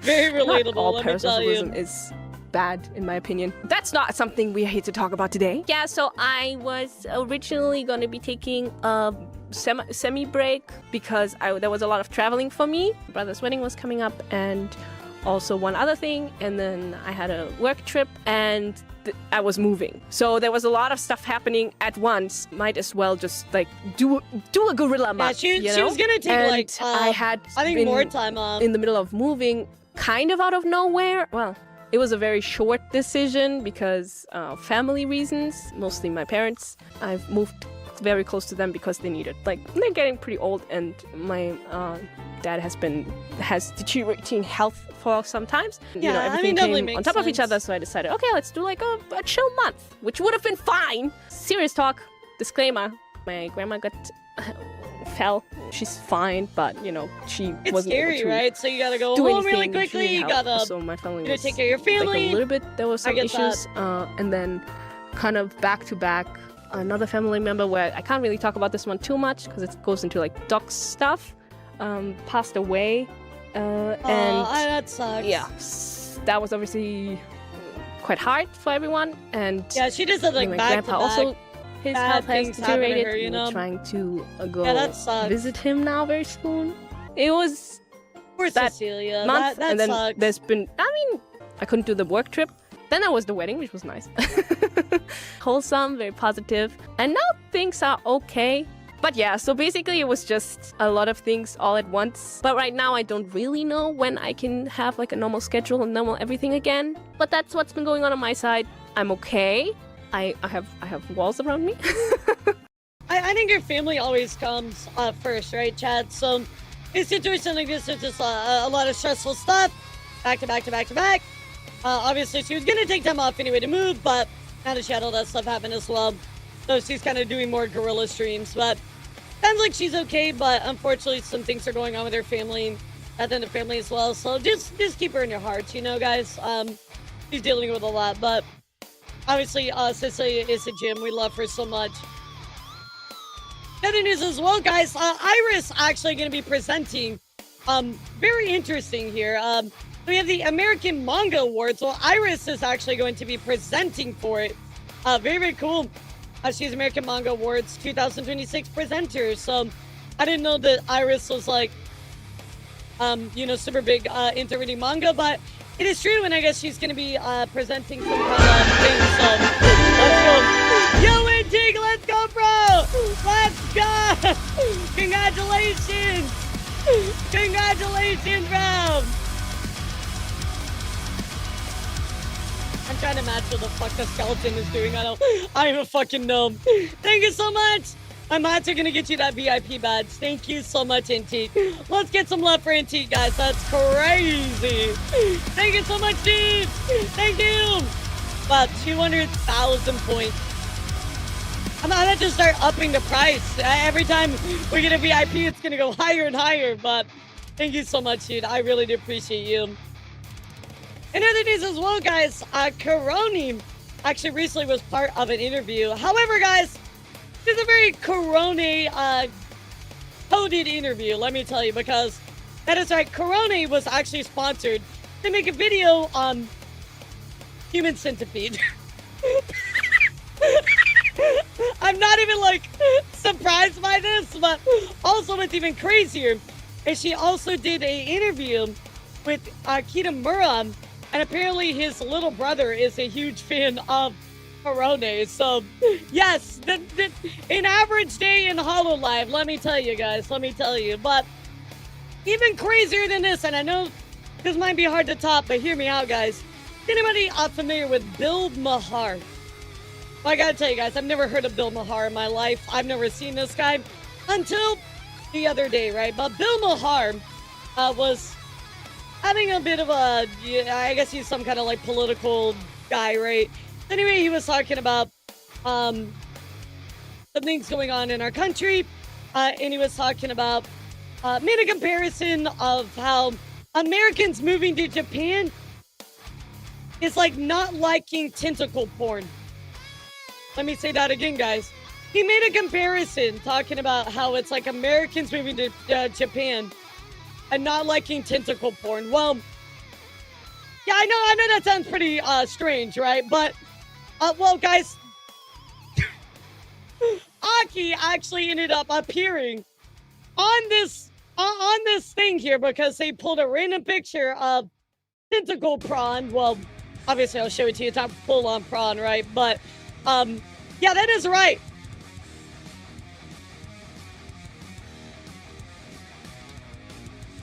What the fuck is this? How did this happen? How did this happen? What the fuck?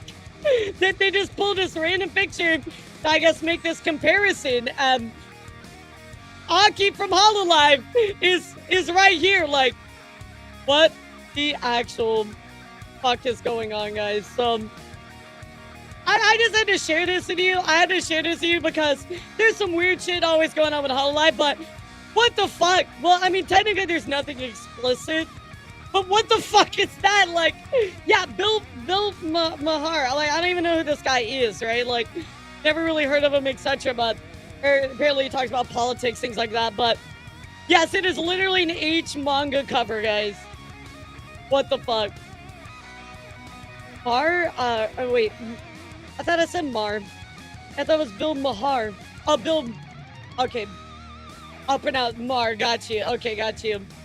Got you. Bill Maher. Gotcha. Yeah, I saw that there were like two A's, so I tried to separate it, but I got you. Anyway, yeah, guys, that happened. Aki on fucking mainstream American media. That happened. I live in Europe, and I know this guy paid too much attention to American. I got you. I know nothing about this dude. Literally zero. And I'm like, what the hell, dude? So I didn't look at the context, and like, yeah, apparently he was making some comparison to like, people like not assimilating in America. That it's like an American moving to Japan and not liking tentacle porn. I'm like, why did you use Aki for that, bro? Like, I'm very interested to know if Hololive takes any action. Probably not, but there you go, guys. That's what's going on with Hololive. Kind of crazy stuff. In other news, guys, I did want to give you just some updates on a few things here really quick. So first up, it's time for the Google Docu section. It's been a while since they had a Google Docu section. I'm going to be reading these, but first up, guys, is Chia, who goes on to talk about their experience with the artists of many names, including Lucky, which fall in Chushi tweet. So if you go and look at this Google Docu, they're alleging a few things here. They said, hello, my name is Chiki. I want to share my experience with this artist here. All of which have been banned on BGN. I've heard of talking about your friend artist is Maya, since that's the alias that they go by. It's time to spread hate or drama. First, I didn't want to have to make a call-out post, but after hearing all the stories of multiple people, it's necessary to make sure nobody else goes through this. So, again, guys, we're going to go take a look. This is going down over on Chiki's page. Go and take a look at it. We're not going to read the full thing. First also, there's another Google Docu. I guess they're going to be response here, but Cozy Mammoth released a Google Docu titled My Experience with Trixie. Looking here at the wrap-up here, apparently they're being accused of cheating, gaslighting, manipulation, and stalking. By the way, chat, I'm not picking any sides. I haven't been through this Google Docu. I'm just telling you these Google Docus exist. But of course, they go on to talk about how they're cheating, gaslighting, manipulation, and stalking with Trixie. Trixie did respond and said, I'm going to be addressing the document that has been circulating recently regarding me and a former relationship. Allegations made against me are serious, including claims that I've been cheated, that I have cheated, gaslit, manipulated my former partner, as well as allegations that surround an email that I did not send. For some clarity, the document was released while I was currently at work. I cannot completely step away from my responsibilities to write a response on the spot. Just leave one of emotion, or am I going to allow the pressure to respond immediately, dictate how I handle something that serious. So they said they're going to be releasing their own document here soon enough. This is back on the 17th, so I'll let you know if they do it. But yeah, go and take a look. Let me know what you think. If you need the links, give them to you in the Discord. Let me know. In other news, guys, I do have to talk about some Vtuber news. And did you know that Codtail tried the McCrelly recently? However, guys, This resulted in I'm just gonna play the clip. Heavenly, do you want a foot burger? I'm just gonna play the clip. Heavenly,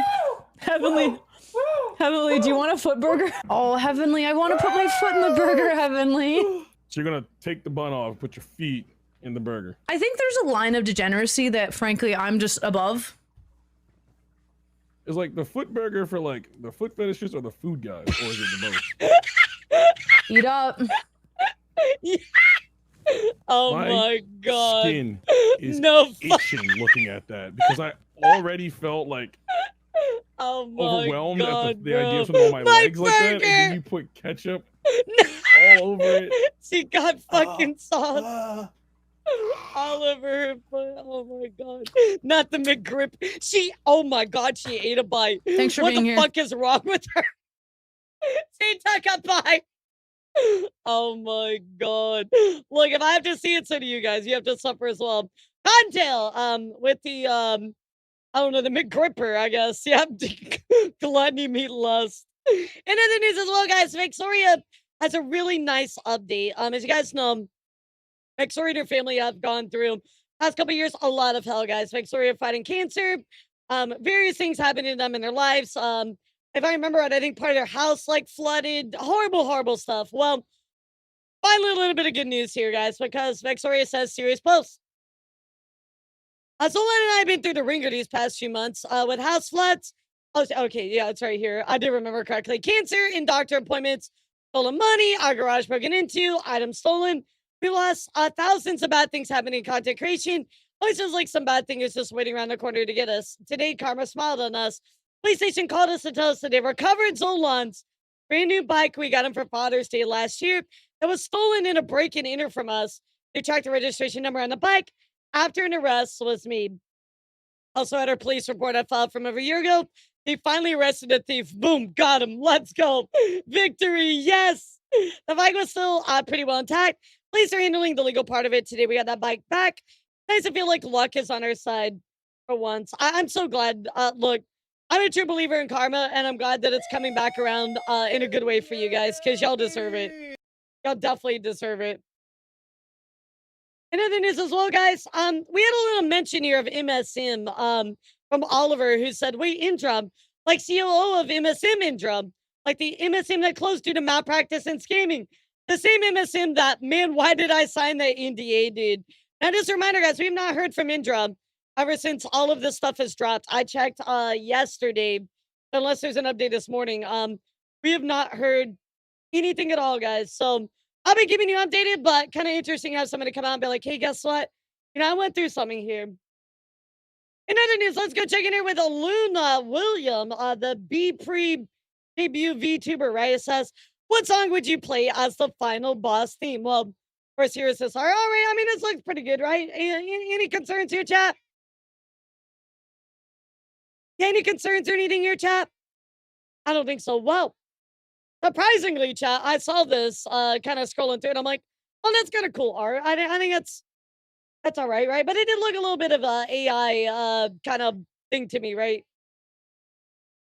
Well, it turns out, guys, that poor Lulu actually going on to say, oof, AI Jenner trace my commission. So that is right here. This is straight up. You can see, guys, straight up just like copied her commission, whether it's AI or trace or whatever. Like, just straight up stole that shit. I'm like, and by the way, this was posted back on August 13th. Still have not taken this down. So like, they just do not care at all. Absolutely nuts, guys. Absolutely nuts. Justice for Lulu. Justice for Lulu, guys. What the fuck? Every time. And in the news as well, guys, I do want to talk about something recently. I'm in a Doki Bird. This is the mouse took down the stream, which means it's canon now, and my voice acting was too good. We'll take a quick listen here, because Doki Bird, I decided to do some VA work over The Simpsons. However, we got DMCA'd by Disney. Oh, you guys, my roast is ruined. But what if I were to purchase fast food and disguise it as my own cooking?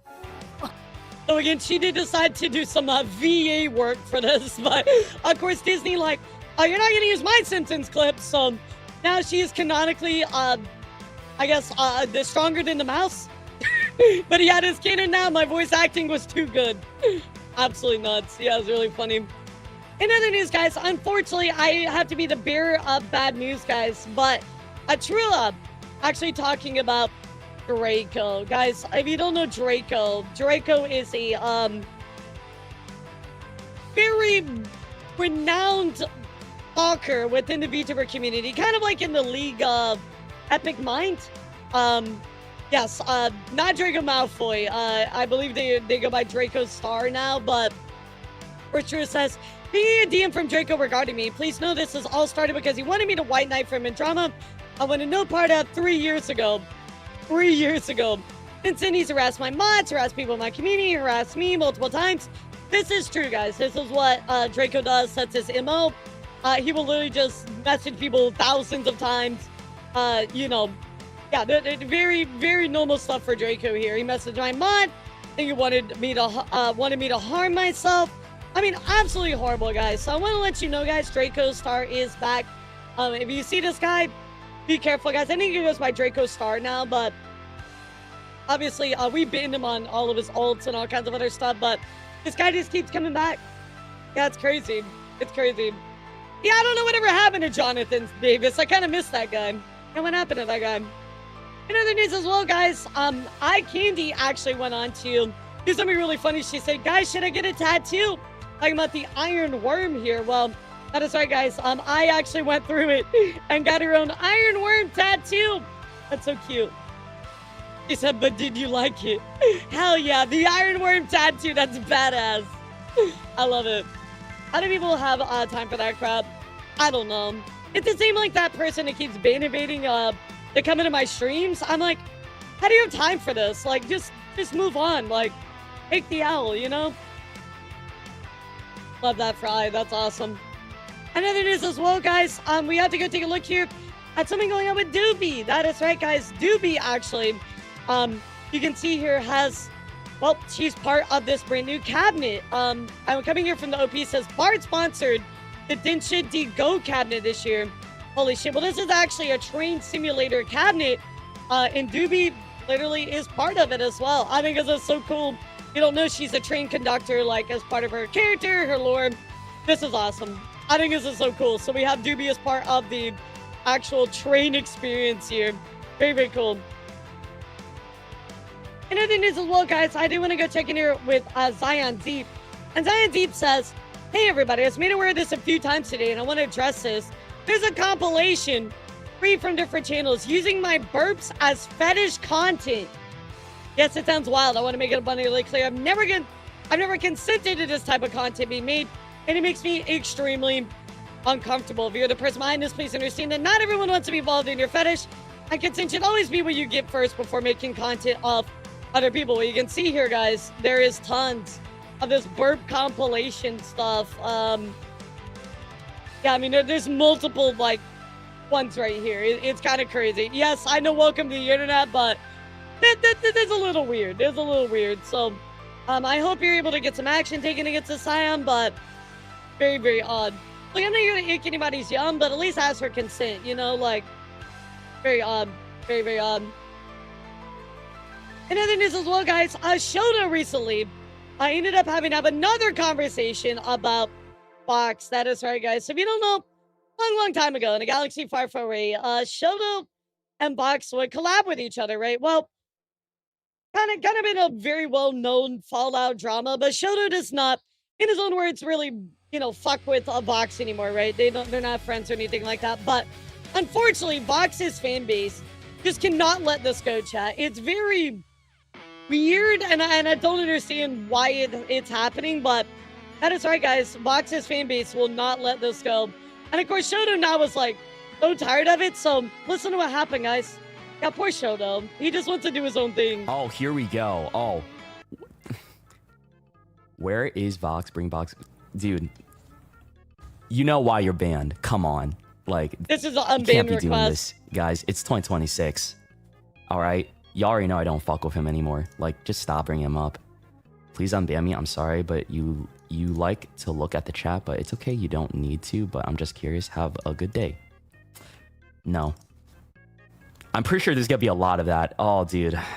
Hi, can you kiss again? Again, chat.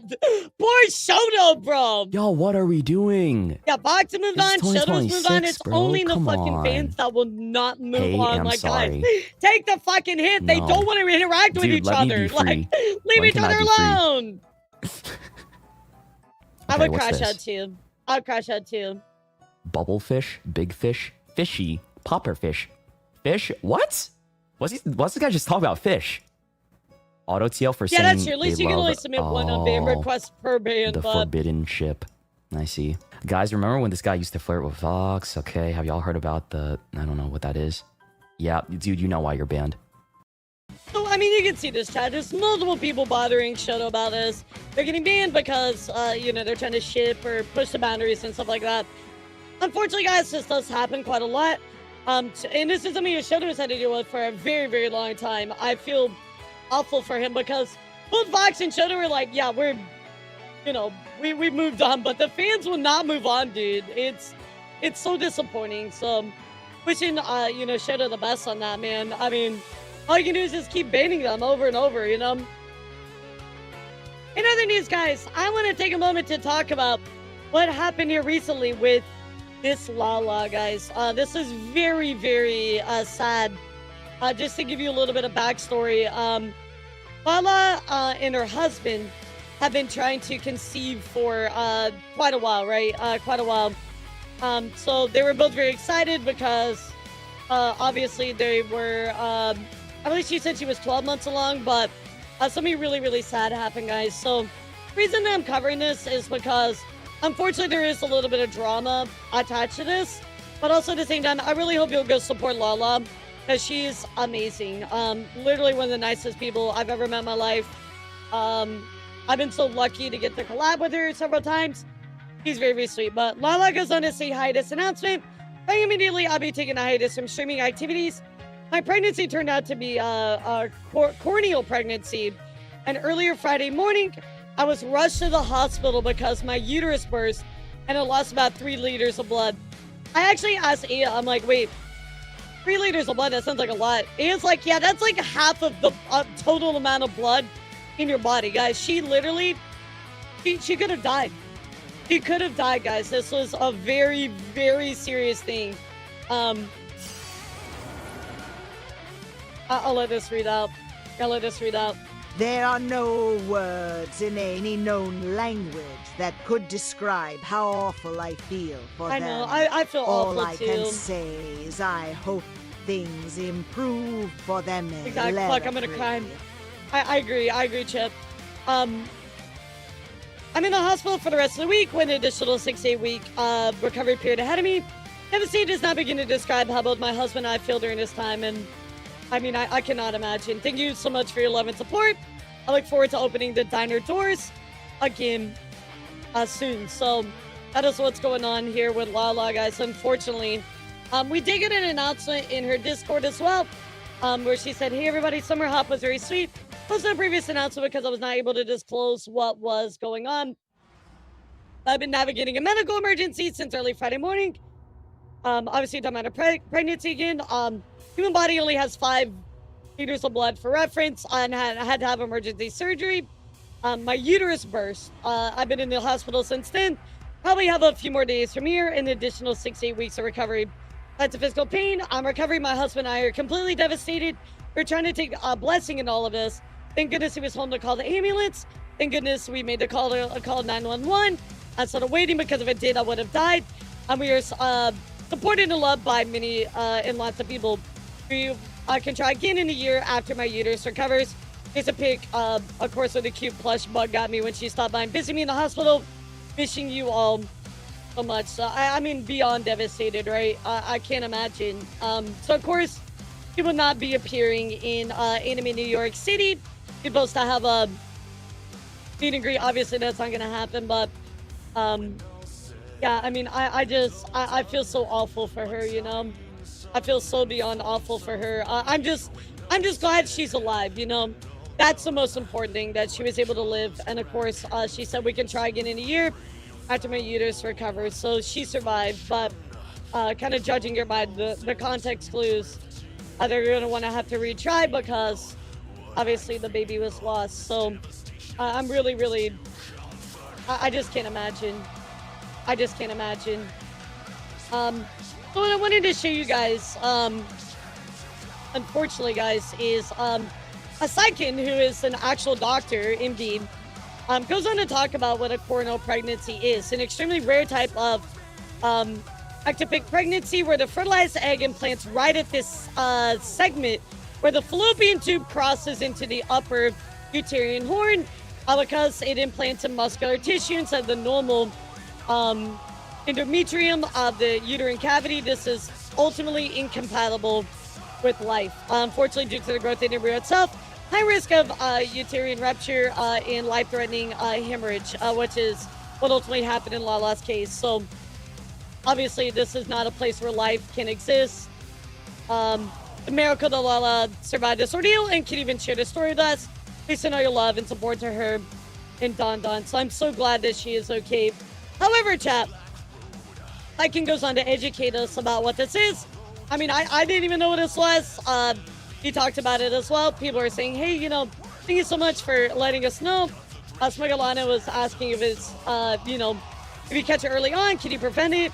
Or is it so early in development it's inevitable for this horrible issue to arise? Well, sadly, guys, unfortunately for Saikin, people actually started to make an issue out of him sharing this information, which, by the way, chat, number one, I saw a couple posts where people were like, waiting at permission from Lala. Well, Lala posted about it, so, I mean, she was very clear about the details of it. This is clearly, he posted it as permission to talk about it, but people are actually upset, guys, that Saikin went on to share about what happened, right? Saikin goes on to say, okay, I did not expect this to be, it's supposed to be so controversial, which it shouldn't be, right? It shouldn't be controversial at all. He's just telling you what happened. Yeah, he's a doctor. He knows. He's literally an educated professional. In my capacity as a physician, I'm providing an objective translation for a terrible situation that a friend shared online. I caught up with Lala just a week before pregnancy announcement. Been traveling, running around booth as a diner, and even in sync. You could not have shown me an example of a more hardworking person well into their first trimester. Even original announcements revealed the history of 2 prior miscarriages. While Lala was open on all this, and other details of emergency blood loss and recovering with her community. Yet in her own replies, there's still fans speculating on her loss, speaking on her viability or even further future fertility plans. The woman who just lost her pregnancy and was very close to losing her own life as well.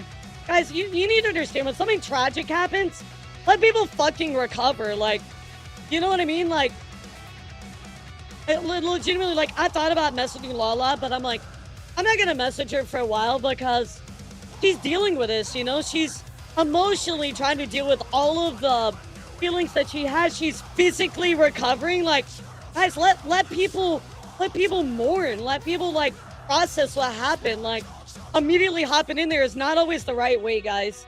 Let her and her husband have time to themselves, you know? But of course, Saikin says these kind of posts are inappropriate and necessary. I fight medical misinformation where I can. Absolutely. Actual explanation of corneal pregnancy does not take away from the tragedy of the situation. Even corneal pregnancy in itself is a rare medical term.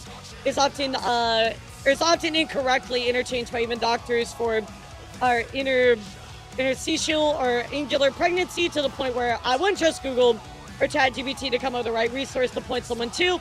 While discloses this term herself and provide an explanation for what this type of pregnancy is, why it's dangerous, and what ultimately led to her being rushed to the hospital on Friday. I share these facts as information, not exploitation. I did not add any more details, theorize on her condition, or reduce her to a statistic. All I can do is answer questions about ectopic pregnancy or obstetric emergencies as a factual source. At the end of the day, I'm happy she's still with us, and I'm in a position to even share this, and even in a position to share this with us in the first place. So he's literally educating us, but people are getting upset about it. They're like, oh, you know, you're, I don't know, trying to get clout out this or exploiting. And I'm like, dude, he's literally just educating you, right? Like, if you're like, you're complaining that you should have checked with Lala beforehand. Well, Lala put all this out. She's been very transparent about it. All he's doing is just educating you. I mean, I didn't know what it was. You know what I mean? Like, I had no idea, so I needed to look it up. And that was the big thing here, chat. I think that in a lot of ways, we need to stop being so angry all the time and allow people to like help us understand. You know what I mean? Like, education is important, information is important. Let people talk to you and share thoughts about things, because you just immediately jump at them. Like, think about the whole situation, right? Everybody likes to segment things in like a little box, you know? They're like, oh, it can only be this, right? Only in this tiny little area. But it's like, guys, no, look, he's been very transparent about it. Like, this is something that should be talked about, right? And people should get to educate themselves on it. But also, I'm going to be honest, it's very shocking to me reading some of the comments, because I'm like, people do not know a woman's body. Like, it's actually shocking as fuck, guys, how little people know about a woman's body. So, the point of all of this, chat, is yes, there's some drama in it, but I want you all to know, at the end of the day, support Lala. Support Lala. Give her and Don Don some love. That's what they need right now. That's what they need. And Tygan's is doing his job. He's a doctor. He's giving you information, you know? I don't know why they went after them. Absolutely nuts. Yeah, absolutely nuts. In other news as well, guys, I do want to talk about something that obviously we talked about on Sunday, but there have been some more things that have come forward. So I do need to provide you an update on the Nikta situation. So, a few more people came out with their stories, guys. We're going to take a read at them. I'll talk about it just here for another moment. I do want to give you a very slight update on this, chat. While I fix my hair. I have talked to more people. I've talked to more victims. There's a lot more proof of stuff. Not all of it is public right now. I know some people are kind of trying to decide if they want to or don't want to, stuff like that, but there is more. There's more than just what's public. I can at least tell you that. I've also confirmed a couple other stories as well. And it's just made the whole situation worse. I'm gonna be honest. Like, yeah, it made it much worse. Knowing what I like talked about on Sunday and learning more up until today, it got worse. You know what I mean? But how are you feeling about it? I mean, I'm gonna be honest, Drag. I cried all night Sunday. I don't do well when I don't do well with the loss of friendship. If there's like, if I have an Achilles heel, it's friendship. If I lose friendship, it kills me. I don't know why. I'm just very emotional about it. And this has been really hard for me, I'm not gonna lie, but I think that I've just had a lot of stuff go on recently in my life, especially with friends, that it's hurt a lot, you know, guys, and I'm working through it. I'm okay now. I'm okay now, but I just think that it upsets me, you know, when these things happen and, you know, people are going through this and people are just not understanding or empathetic, right? Which, I mean, it happens and that's okay. Like, not everybody's gonna understand, but I just hope people will listen to people's stories and understand that there's a, you know, there's a lot of things that happen behind the scenes, right? There's a lot of things that people are going through. A lot of people are made uncomfortable. And I think a lot of people just tried to put it off because they didn't want to cause the issue, or they genuinely felt like that this was just them. But then you see all these other people come out with their stories, right? And it shows you there's a habit, you know, there's a systematic approach of the same behavior over and over, right? So, and I think a lot of the time, guys are very afraid to come forward. So it's kind of almost, almost shocking, I guess, as a viewer, to be sitting here and be like, well, why did all this come out all of a sudden? Why didn't somebody say something? But I think that you have to understand that when these kinds of things happen, a lot of people don't want to be the first person to say something or cause an issue, or they feel like it was just them, right? They have no way of knowing it was a pattern, right? And so I just really, I think I encourage everybody to speak up. If a problem, like a very genuine problem, right? Hear it, talk about it, right? Like, people need to know, but you also get a lot of people the chance to improve as well, right? So there is nuance within that. obviously Nick does past that point, but you know what I mean. Well, I mean, even at this point, right? Like, I think that he's getting help, right? And that's what's most important. And I really do hope the best for him. I have no hate in my heart for the guy. I just want him to improve, right? I guess you never pass the point of redemption. Depends on what you do, but anyway, we did have a bunch, not a bunch, but a few new stories. So let's take a look. We have one here from Kiyoshi. And try to be fair, right, exactly. And the thing is, leaders, like, I understand if a bunch of people start coming out with stories about people and you're kind of like, well, I'm iffy on that, right? But the thing is like, number one, it's quantity, right? It's so many people. And then number two, I mean, at least for me, like, I was told one thing and I was able to confirm the opposite, right? So my experience was I was lied to, you know? I can confirm I was lied to. Other people were lied to. So I think that is something important to keep in mind. But obviously, like, you want the proof, and I would never get upset at you for saying, oh my god, I need to know more about this, right? Or get the proof behind it.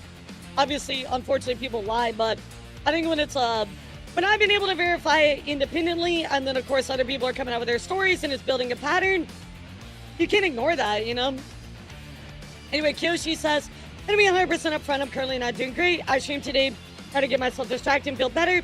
Not only did you guys make me feel so much better, but once off stream, I once again faced the reality that I was lied to and manipulated. Kyoshi does go on to clarify, this is indeed about Nikto. I was really juggled with on if I was going to say anything on this. I really fucking was. But Nikto was lied to me about his relationship dynamics. I made it seem like he was allowed to be flirty with people, which I can independently verify that is entirely true, not just with Kyoshi as well. Now, this wasn't me being flirty to give him. It was playful flirting. However, from day one, I was told it was okay. From our very first collab, I was told it was okay. Coming to find out, it 100% wasn't. So again, you're getting misrepresented about a relationship. Obviously, that's wrong. You feel very lied to, and that would be. I think that is. I think it's a very fair reason not want to be friends with somebody if they lied to you about something major like that, right? I was made to feel okay. It was. Later on in the year, I asked about the dynamics of the relationship. Just to be told him, excuse me, with my solid boundary being that nothing gets physical. Took it as flirting, so long as we were not physical. I thought it was fine. I saw noise, post and realized, oh no, I was lied to. And so many people lied together too in other situations. Yeah, I mean, there is the possibility of that, right, leader? Always, but because there's so many different people from so many varied places, it's not like some, you know, close-knit group of people all coming out with something, right? This is like very spread apart. So I think that context kind of matters, but I feel dirty, I feel guilty, I feel manipulated and used, and I don't like it. I don't like it, even though I know what, I know now it's not my fault regarding it, that I was told it was okay, what wasn't, so yeah. But this wasn't, all I was lied to about. I was lied to also about Killer Sub on a VC within Nikto's own Discord. Now they don't have proof of, because obviously it was in a, you know, Discord, right? But, that Killer was a sex pest, which led me to distance myself from him, but not cut him off. So again, it feels bad when you're told this person is this thing, right? But they're not in it, altered a relationship with somebody else, right? I've had that happen to me, guys. Get a pussy bullet regarding this very thing is me. I explained why to the best of my ability with the feelings I had at the time. Again, I'm sorry, I feel very shitty for it. So Kyoshi, you know, goes on to like try to, I guess, set some boundaries, right? Like asking like your pronouns, what subjects you don't want to talk about on stream. Pretty okay, what's the limits? Do you have a safe word if you got to shit on stream? So of course, Nikto answers that. Kyoshi says, just kind of poly relationship and ADHD issues. Nikto says, oh, I'd assume you're exclusive. Kyoshi says, no, I'm open poly. Otherwise, I would have been flirting with you, mister. To be honest, I'm going to ask if you're exclusive or open. Nikto says, you make it sound as though you wanted a taste. Kyoshi says, well, what? Nikto says, what was that you said about before? That you flirt but have no actual intent? Kyoshi says, majority of the time I do, but sometimes I get that rare couple that's like, not exclusive. When they were flirting with me, mainly didn't want to assume. Nikto says, I appreciate that being the case, and I'm exclusive with my solid boundary being that nothing gets physical. Nikto says, beautiful. I'm sure would look even better on the floor. You know, need to go. So again, just they're flirting with each other, right? You can see it. I don't think I need to read it out. Kiyoshi says, I actually have a Red Lobster gift card. Victor says, I see food, I died on it. Kiyoshi says, I see food, I eat it. Victor says, explain why looking at you makes me hungry, etc. So you can see the proof here that, you know, he was very, like, flirty, right? But obviously he stated his relationship was one dynamic when that wasn't actually the case. And that is why Kiyoshi feels very betrayed here, right? And I think a lot of people would obviously, and maybe even went through that. I know I have. You know what I mean? This was not what I was lied to, by the way. It's about other people's stories. I never really knew much about his dynamic of his relationship. I just knew he had a wife, and that was kind of it. Mr. Sim also goes on to say, I don't make this statement lightly. Yes, it's about Nikto. He and I have been close friends for a long time. Almost since I started VTubing. I'm deeply hurt by his actions. I'm extremely disappointed in him. I did not know about his stuff happening behind the scenes. Besides snippets I was told or heard. He's really kind to me and helped me when I needed it. And I did the same for him. He was a friend, but after seeing everything coming out and other reasons, I do not want to be associated with him anymore. I do not want to talk about or post about the situation further because it honestly just makes me sad. I do not hate him. I'm just disgusted by some of the things he's done. Hoping he gets the help he needs, and those he hurt can get the peace of mind that they need. And just one last person here is Rai, the cat witch VTuber. Goes on to talk about, I don't like calling out people in public. I don't like doing the whole Google Doc thing, but lately, someone I've been avoiding for the better part of a year has been outed for, oh god, my leg hurts. Hold on. I've been avoiding for the better part of a year has been outed for behavior similar to what I went through with them, and it makes me wonder if I should have said something publicly earlier. I kept it to myself outside of a small handful of people because even my friends would say, but he's always been a sweetheart to me, or I've never seen them like that. Yeah, I agree. It was also hard to talk about things when it was almost happening after they asked to hang out in VC or group VCs rather than a DM. When it did happen in a group call, it was always, oh, that's just how they are. Then they will always, then there's always that worry of who's going to believe me over the person with bigger numbers and even bigger friends. Boundaries and lines crossed on multiple occasions. Inappropriate remarks or comments because I do not safe for content. Violent jokes, very questionable remarks or situations offended by them. Watching them talk about wanting to save people that didn't need to change. I put up a lot because they're close friends with friends. And it wasn't until I heard some of the more private views that I had to completely step away. Being told directly to VC that as long as their life was better, didn't care what happened to trans folks or people important to me was the last straw. I broke contact with them entirely from someone who supposedly always preached kindness, no less. I just see that other people have gone through what I have or worse. I really hope that was an outlier, that my friends are right. I'm just wishing all the best to those that endure. Sorry for the rant. Rad goes on to say, since I've received several questions and concerns, yes, I'm talking about Nikto, so it's very, very clear, right?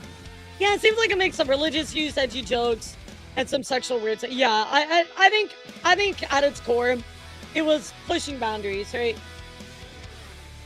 Rai says, since many people asked for details, I took time to write up my side of things regarding some of my experiences with Nikto. And part of the whole story, you're free to believe it or not. Always take what you read on the internet with caution, of course. So, let's take a read here, chat. Yeah, this is the boundary pushing, right? But, Rai goes on to say, I don't usually do this, so forgive the mess. A majority of situations took place in voice calls.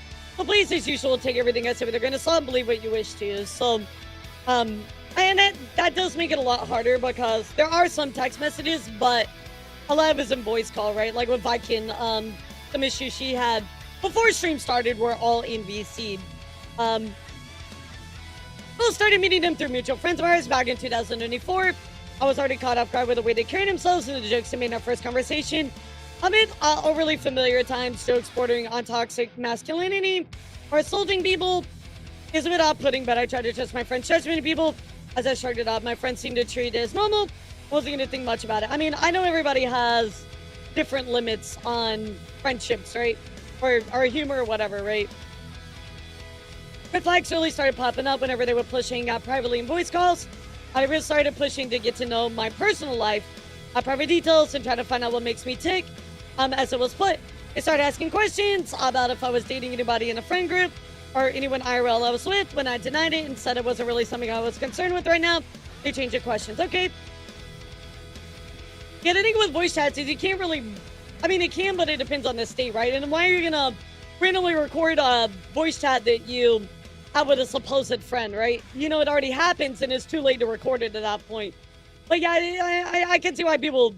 I mean, I'm not gonna go into just record a voice chat for no reason, even if I was in a state of consent, right?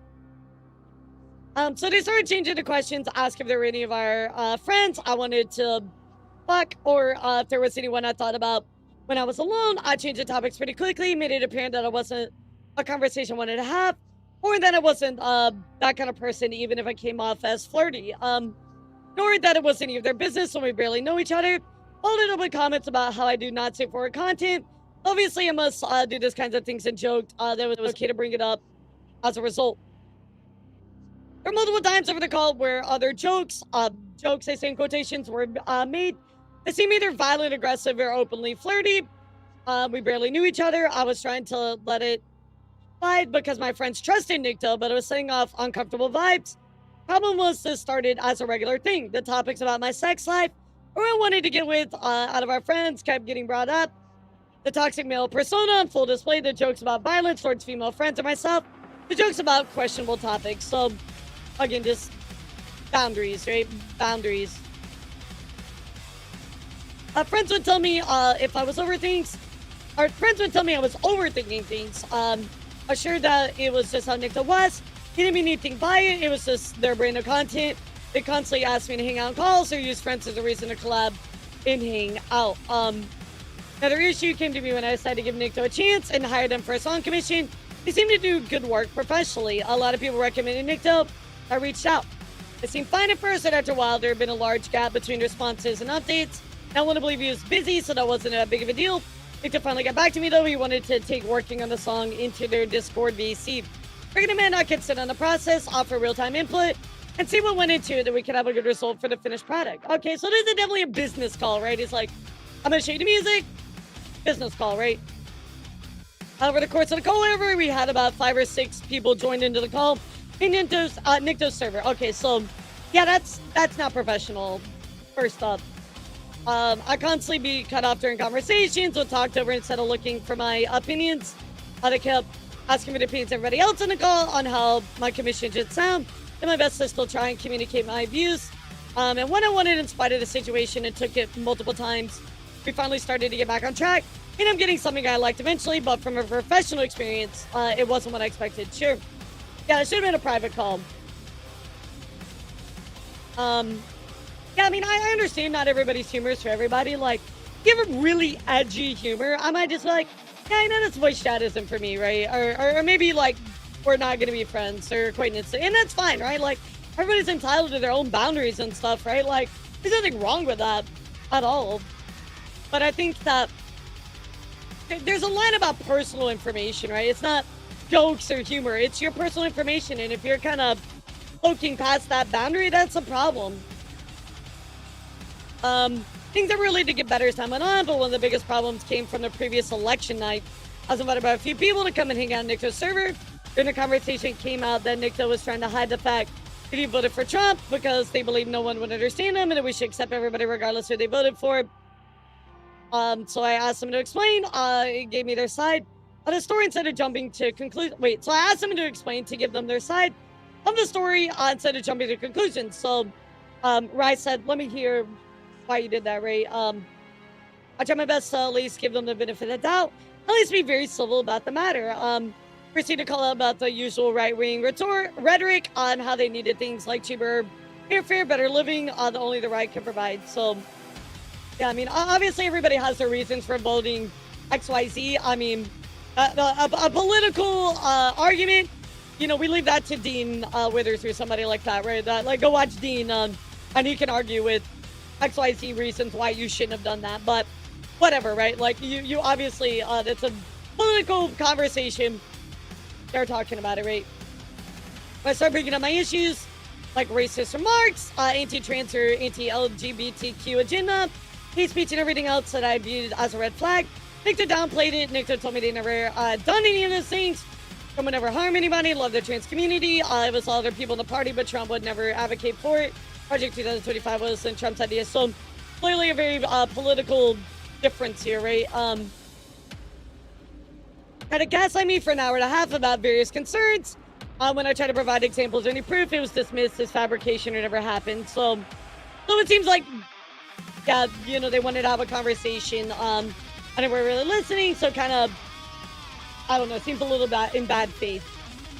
You know, normally somebody says, oh, let's talk about political parties, and you present arguments, and they're like, well, that didn't happen. Well, I don't know, that's not really a good argument in good faith, right? Like, you gotta have a conversation. Yeah, I saw that, leader. That's horrible. Because wasn't all that fabricated? I saw a little bit of it. I need to go read the full thing and look at his video about it. Let's see. So she was dismissed because she provided proof of that stuff and they realized they weren't going to convince me. As about the safety of our trans LGBTQ plus friends and community members, Victor dumbed it down and said his life was better with Trump in charge, so why should he care about anybody else's? He would still vote for Trump regardless. So they clearly did not politically align. They had some disagreements with that, but also before that, they were also pushed in a personal boundary as well. So she was probably just like, yeah, I'm done with this, right? At a point, I backed off and left a final remark of, if you truly believe none of these things will happen, then we'll leave it at that. Corrective views, but I have my own. The second any of my friends are hurt because of this, so we're done. Victor agreed and went on with the night. Tried to be amicable with the group and stick around a bit longer, not cause a scene shortly after a member of Nikto's community. They're making very tasteless remarks at the expense of the disabled, claiming to be jokes. Comments like, I wish I was disabled so I could get free money and never have to work again. Life would be so easy. These comments visibly upset another member of the call drastically and caused him to leave. That triggered a mutual friend who left. Nikto started defending the remarks, calling them jokes. That wasn't a big deal. Nikto insisted that her friend didn't mean anything by it. It wasn't a problem, and their sense of humor. A lot of downplaying, a lot of disagreements here. Yeah, the ableism. I left the called in and went to check on my friend, or check on our friend. Then it wasn't worth to keep trying to be nice. Up interacting with them as much as possible in the friend group. Voted voice chats with frequency. I still dragged into collabs my mutual friends, only finding out last minute. Little people insisted that I should give them another chance, or maybe they change. Too many things since right with me. The fact that one of Nikto's introductory slogans at the time was, I'm the only undead here to purge the world of the unclean. Friends told me I was overthinking things. Yeah, I mean, I understand why they left. And obviously, even before that, right, they have personal boundaries broken. I mean, I not even personal. It's just very uncomfortable questions you don't ask somebody. Like, read the room, right? So I can understand why they left. Friends told me I was overthinking things. He was a sweetheart. Friends who've been around with his situations would tell me they weren't paying attention or was too long to remember exactly what was said by Nikto. I felt like it was being brushed off, and I felt like I couldn't talk about it. That was just an outlier. Really hoped it was. There were some of the more memorable interactions and the bigger issues I had at the time. Like I said to start, take what I say with a grain of salt. You're free to believe me or not. It's hard to take what's on the internet at face value. Every story has two sides, this and mine. So I've sensed the pattern of asking uncomfortable personal questions, prying into personal information, overly flirtatious, pushing personal boundaries, downplaying things that probably should at least be addressed. I think it's just kind of the pattern that I'm starting to recognize. So this is what Bryce said about their experience, guys. Obviously, I just wanted to share with you the last bit of stuff, but this is a bunch of different people coming out with multiple things. I think, obviously, the political stuff from before aside with Scarlet Bell, I think I remember their name right, the Scarlet Bell stuff aside, obviously being manipulated and lied to would make you want to separate from any friendship. And I can see why people are wanting to share their stories, right? So that is the update, guys, about Nikto. What do you think about this? What's your thoughts? Yeah, what do you think on this one? Understandable, yeah. Yeah, no, very, very, very understandable. I think anybody would understand this, right?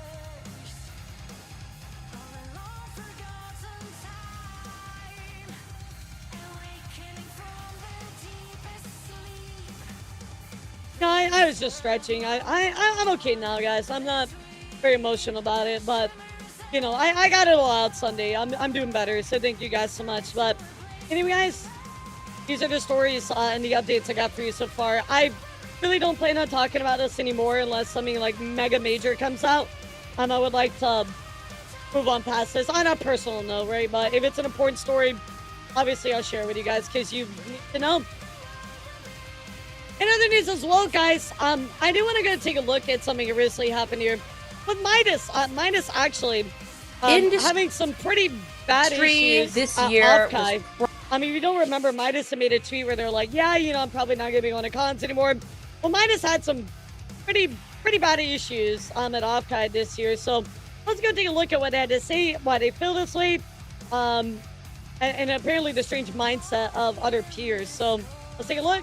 Probably my biggest disillusionment with Offkai. How do I put it? First off, I got to meet quite a few dudes. I got to meet quite a few of you guys. There was an unofficial dinner that I crashed, and that was pretty great. Got to eat some food, talk some shit. It was lovely. But other than that, I did do my best to keep out of the line of sight of those who wished not to. Now, Offkai was interesting for a few reasons. There was a lot of VTubers there this year, which is like, I'm not so Offkai. Of course there's VTubers at Offkai. You'd be surprised at people's reactions to there being VTubers at Offkai. I don't mean virtually, and I don't mean as merch, but I mean physically. And that's because Offkai has gained significant industry importance for its actual industry connections. And y'all might go, well, you know, that's stupid. Offkai is by the fans, for the fans. Yes, it has roots in that, but it organically evolved into legitimate business networking. Not necessarily in front of the fans, but as an opportunity. Because, I mean, if the brands are going to be there anyway, they might as well talk to each other, right? They're going to set up the booths, so they might as well, you know, have a dinner together. Yeah, there are I mean, a lot of dinners, you're going to there do are a lot that. of quiet room You're going to sit events. there and have a conversation. There's a lot of auditoriums and speeches and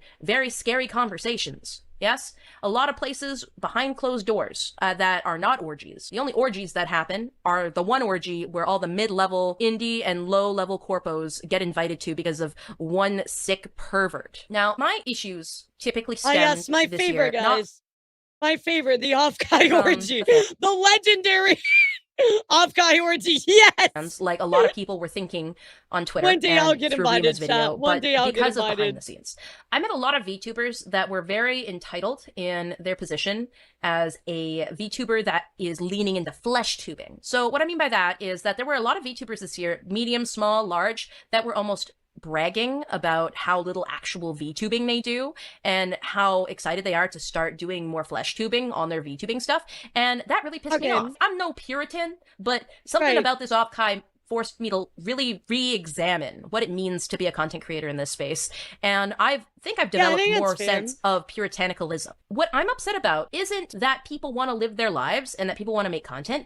It's the erosion of this very specific kind of content creation. You can flesh tube and you can do a damn good job of it and have an audience that's there for it and excited. Of another Dino suit cameo. But once you do that one too many times, you do genuinely muddy the definition of what it is to VTube. To VTube is to have the character, right? And too much obfuscation of that, I personally don't like that. I think that it also is a little... I think it's interesting for me because I almost view it very differently. Like, I'm like, VTubing is an extension of who you are as a person, right? The character is an extension of who you are, right? So, like, regardless of, like, I don't think you're mudding down a character. I think that you're just removing that character for a moment, right? Because the character is you, right? Like, I don't know, maybe because I believe in full transparency as like a VTuber, but I don't really consider like the character separate from you. Like, you are the character, right? So whether you're being a VTuber or a flesh streamer, it's pretty much the same because I don't really know a lot of people that play a VTuber role anymore, right? That used to be a thing. People would play like a part, but it's not so much that anymore, right?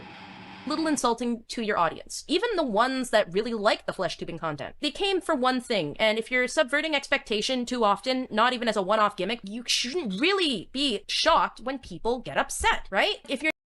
I would argue that people don't come just for the VTuber avatar, right? They come for you, but I mean, I guess I could get that, right? You go to the pancake store and they have waffles, right? It's like, wait, what the heck? I wanted pancakes. And it's like, well, today it's waffles, you know? Like, I do genuinely get that. You can kind of be like, a little thrown off by that. I just think one thing that you have to do is just set expectation, right? Like, hey guys, like, you know, I'm going to be doing more IRL stuff. Maybe Bao said that on stream. He's a good example, right? But maybe bad said on stream. I don't know. I think you just have to set the expectation maybe a little bit more, but I don't know. I kind of view VTubing a little bit differently, but I mean, obviously it's cool to have a different opinion, right? Like if this is your opinion of it, well, obviously that's your opinion. I don't want to even say like it's wrong. I just think I view it differently, and that's okay.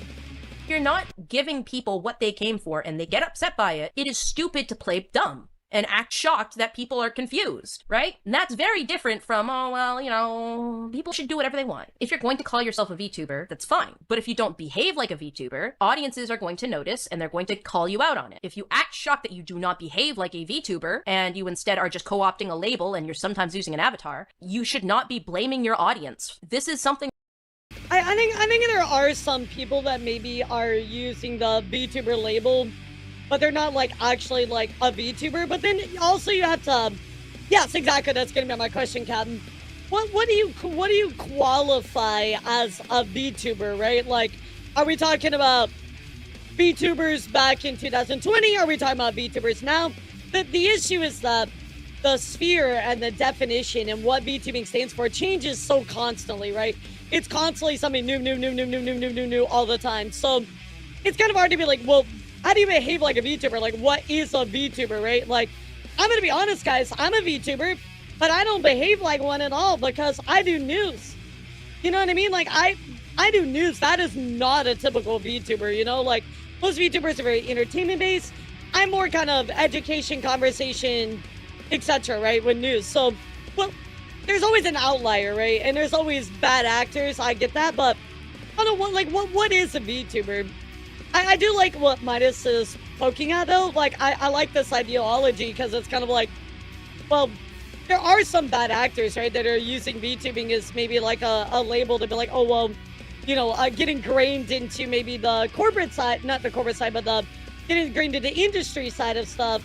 They maybe aren't like truly a VTuber, right? Like, if you were a flesh tuber and you stream one time with a model, well, you're not a VTuber, right? I think most of us would agree with that, but yeah, I don't know. Like, it's hard to like qualify what does it mean to behave as a VTuber. So I don't know. I think that's very interesting, though. Thing that is very on the nose. This is what is on the label, what is on the tin. This is like day zero. What is a VTuber? How do you define it? It's like going to a cooking channel and all they do is they talk politics and they don't cook. If you want to do things, be very open and clear about your intention and label yourself properly. Yes. If you mislabel yourself, you're and I think that's fine, right? Like, in the case of Bao, like, if I was to use Bao as an example, right? Because she's the hot topic of an IRL streamer, right?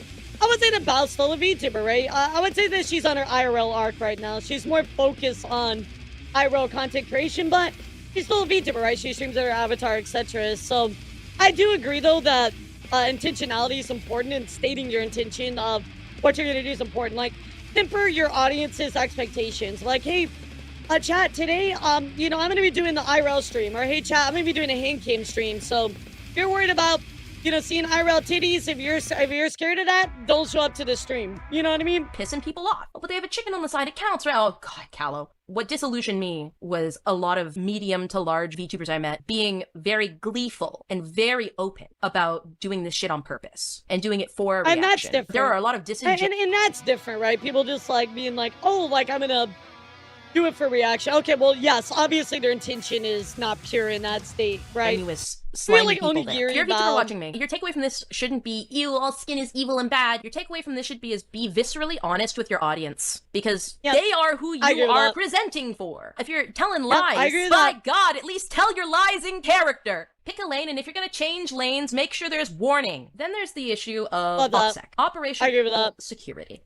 Now, this was one of my big flaws at Offkai. Unintentionally, because I was, you know, doing my best to keep my voice down and to not call people over that might recognize me or the people I was around. But I had an issue with someone that I was with a lot of the time where they would ask me a question and I would excitedly respond because, yeah, you've got a question, I've got an answer. And then they would glare at me and then they would tell me to shut up and to not be so loud. It's like, oh shit, am I too loud? I don't want to expose people or what we're talking about. Okay, I'll be quiet. But then it kept happening. Right. And then even though I went quieter and quieter, it just kept happening to the point where it felt wrong. And then one of the days I was asked a question and I was very intentionally keeping mindfully my voice down.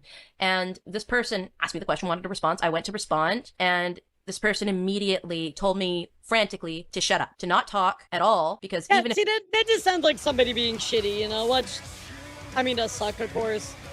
Yeah, this sounds like somebody being if I'm shitty. not too loud, my voice is too distinct, so if anybody heard me, I would dox the whole group as VTubers. And that really rubbed me the wrong way. We were like a 20-minute walk away from the convention center. We were a genuinely safe distance, doing something where, that was the other day, plausible deniability, right? At that point, that just really hurt. I kind of just grabbed my shit and I ran away crying. Yeah, I'd be upset too. Talk about upset. You guys want to hear about how I cried in public and off guy? I got humiliated for having a voice. I spoke with this person later and we cleared things up because they were, again, just very worried about operational security, and rightfully so. After you're a certain size, it is one of those things that you have to consider, and maybe I was in the wrong for running away and being upset because it was very personal feeling, but ultimately I was asking other people that knew us. I'm like, hey, this is what went down. What do you think? Was I crazy? Everybody I spoke to gave me a resounding yes! Yes, you're crazy! Don't talk! I actually brought my Midas cosplay that my mother made and had it in my suitcase, and I was going to wear it on the last day of Offkai because there were other big VTubers there cosplaying as themselves, and I thought, okay, this might be my only opportunity because I don't think I'm coming back to Offkai again. Just sit quietly in the chair, Baka. I remember, this was after all the OPSEC stuff, I'm just like, so what do you think, guys? You think it's okay to wear? It's just like, no, don't you dare wear that. And it's like, oh, I remember I called my mother and I started. Here's my thing, right? Different VTubers want to do different levels of immersion, right? I think that there's a spectrum, right, of how much you want to do of a certain thing, right? If you want to be, partial VTuber and face cam, that's fine, right? That's totally okay. I think in this case, I think that maybe she wanted to, be more like out there, like be like, hey, like this is me, right? But I don't know. I really wish that she would have like put on the cosplay, right? You know what I mean? Like. You should feel comfortable being a VTuber, but also, like, if you want to be yourself, you can by your choice, right? Like, I've had very few moments, guys, very few moments that I've done IRL stuff because I don't know, like, it's not really my thing, right? But number two, like, I don't want to put that content out there, right? Especially somebody that's had a stalker in my past, like, I'm just not into that, right? But that's me. You can do whatever you want. Started to cry. I'm like, I'm sorry, I can't wear the thing that you made me. I'm too stupid and loud. I'm too. That's awful, though. Whoever said that to you, Minus, I am so sorry. That is awful. You should be able to wear your cosplay and be yourself. Yeah, I'm so sorry. I know maybe you were concerned for your identity or something like that, but I think Offkai would seem like a pretty safe place. But you did mention something about security earlier. I'm just so sorry. That sucks. And it's very sad. I've never had distinct feel like an insult before, but that really got me thinking. Again, because Offkai is for the fans. It's not for the VTubers themselves. They can perform there, but you're caught. You do shatter the illusion for people. And after that happened, I just started seeing floods of tweets of people going, oh my god, I saw a fan of mine, so I ran up to say hi, and they told me that they weren't a fan of mine anymore. And it's just like, I'm sitting there, and this is immediately after I got told off for talking, and it's like, well, your fan wasn't in the wrong. You aggressively approached them and you, I don't know. Upset is scary, so I get it. People either don't care at all like the flesh tuber fakers or go to insane levels of paranoia bordering on mental illness. Yeah. I think there's got to be like a realistic expectation, right, guys? It's like,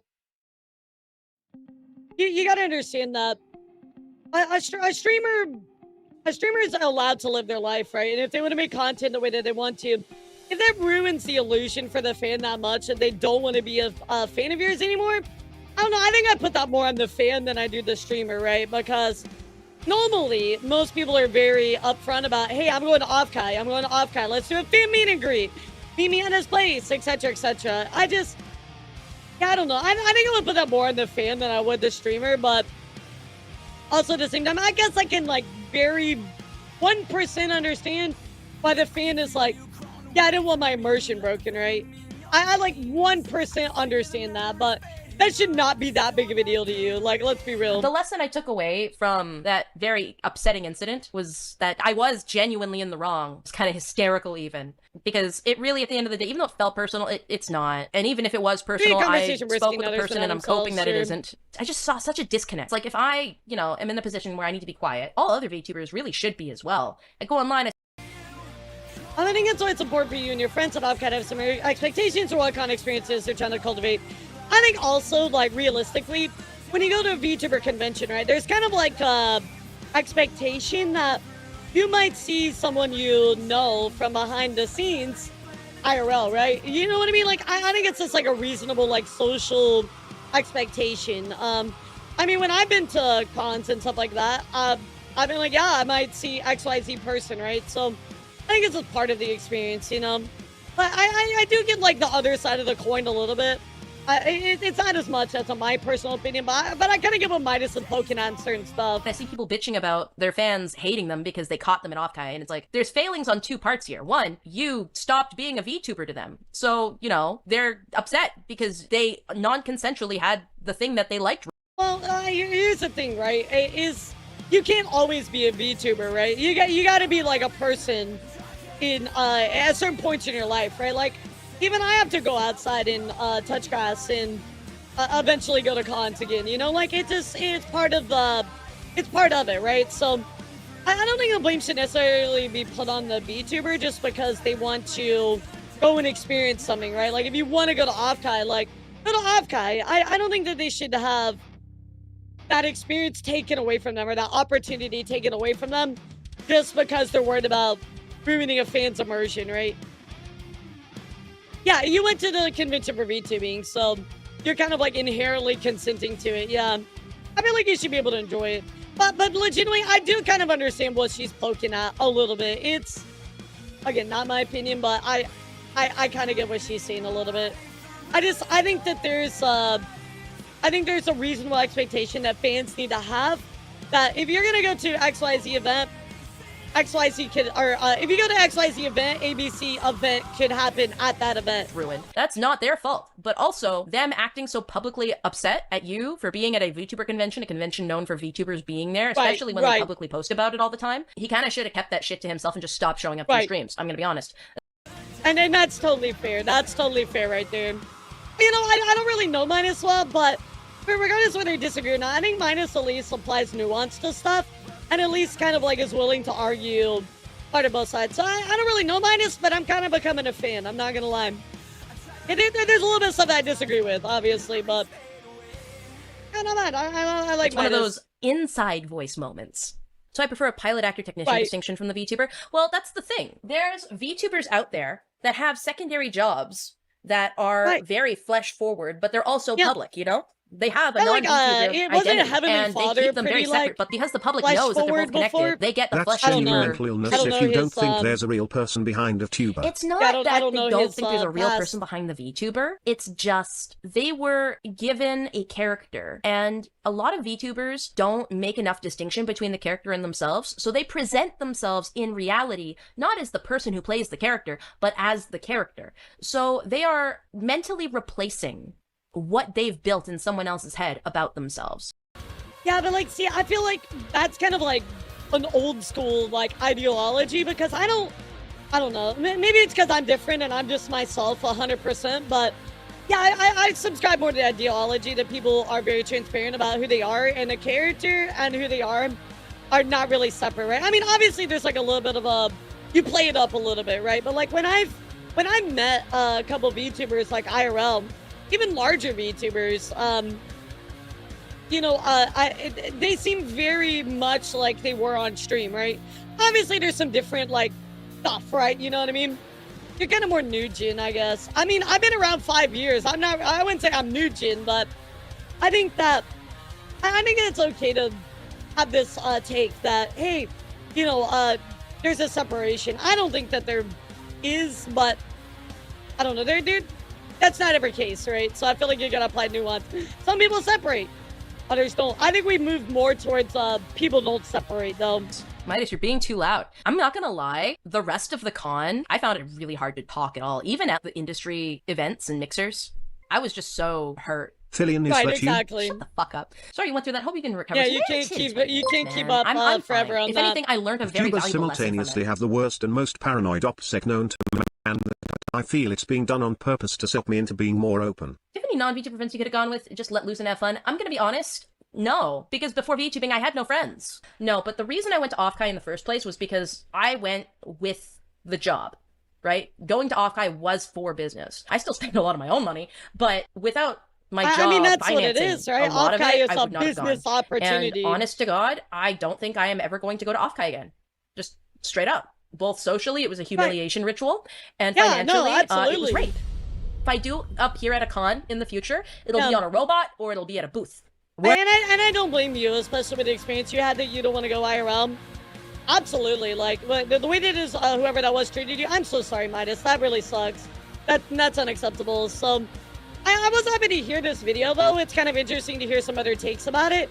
But yeah, I definitely do not blame you. And if you ever go to Offkai again in person, hopefully you're able to find people that want to be around you, want to support you, and want to lift you up for whichever way you want to represent yourself, whether that's no flesh tubing or partial or full, whatever it is, right? You should have friends that are supportive of however you want to represent yourself in your content. Obviously, Midas had some background of some people basically being like, oh, I'm going to exploit like IRL stuff, or I'm not really VTuber, I'm just kind of doing this. So, I don't know.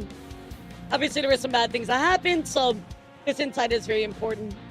Yeah, very interesting, though. Very interesting, I will say. Everyone does get off kind of try to be respectful of VTuber fans. Yeah, I mean, like, the whole fan thing, even though I disagree, like, you do show up, so there should be a reasonable expectation that, hey, you showed up, so you're going to have to deal with this, you know, people there, right? You might have your immersion broken, per se. I don't know. I feel like it's just a reasonable social expectation. So, I'm going to be honest, guys. This news took longer than I really thought it would. So, we're going to watch the EDP stuff tomorrow. But I do have one more video that I want to watch, guys. And I've heard some really good things about it. But I don't know if you're familiar with Circuit a Robot. We'll watch it tomorrow during our co-working stream. It is a Circuit a Robot. Circuit a Robot says the VTubing community needs to do a better job. And it says why I'm quitting as a VTuber. Let's take a look, guys. I'm always interested to hear what people have to say, but DW VTubers are very mean towards each other behind the scenes. Can confirm enabling others and themselves of bad behaviors. I don't know so much about that, but my friend circle is very small. Living more of a boy failure, girl failure life. That's interesting. I got to hear more about that one. He's a layer of anonymity to continue bad behaviors. Yes, that absolutely true. Absolutely true. Okay, let's see what you're cooking, Circuit. Yeah, let's see what you're cooking, bro. I've been VTubing for about... I want to hear what you got to say. I don't want to say that quite yet, Greedy. Like, I mean, like, I don't know. I think there's some legitimate stuff he said in here. Let's listen. 9 months or half a year, and I'm quitting VTubing. I've grown tired and I do not like VTubing itself, not from the... By the way, chat, I saw a statistic. It's been a while, but I remember people talking about remaining in VTubing for like a certain amount of time, or being a streamer for a certain amount of time. Obviously 6 months doesn't seem like very long, but statistically that's actually a pretty high percent. People that make it like 3+ years is like astronomically low. Medium, but more of the community itself. And I want to talk about it. I just want to talk about the problems that VTubers and the VTubing community... So let's also make sure that we define a definition here. Community is not a thing, right? There's small communities that make up VTubing, but I think that saying it's a community doesn't really make sense. That's why I like to say sphere or space. So let's get that out of the way right now. Now, just to be clear, I'm not saying specific VTubers. There are amazing creators out there that do wonderful things, but over-encompassing the whole community in itself has a lot of problems. The first point, just to get right into it, is that I want to talk about the whole anonymity layer. So if you don't know what a VTuber is, VTubers are people that represent themselves as digital avatars or some sort of characters that aren't themselves. Sadly, people They voice it, sometimes they play in character, but they don't mass show, behaviors or continue behaviors. As me. You don't see even though their they're face. You see a dragon, an anime girl, so I don't know, right? The gigantic demon-looking thing. Who knows? It could be whatever they want it to be. And, you know, there's nothing... I don't know why I thought of this, chat, but wait a second. Does my tongue wiggle? I can't tell. Guys, does my tongue wiggle? I just need to know. I just need to know. I don't know why I thought of that. I'm just like, wait a second. Does my tongue have physics? Does my tongue have physics? Freaking liar. I just thought about it. I'm like, wait a second. I need to check that. Sorry. Inherently wrong with that. But the problem is that it leads to a lot of things to kind of run away from, if that makes sense. A big thing is a lot of VTubers don't take care of their health at all. And the worst part is they also enable it with each other to continue doing that. It's kind of a perpetual cycle within each other where they just enable doing, you know, terrible things like not going outside, not taking care of yourself, not having any sun, not eating properly. Now, I will say, guys, let me think about my career here. So 2 years after Last year, guys, I did absolute shit taking care of myself.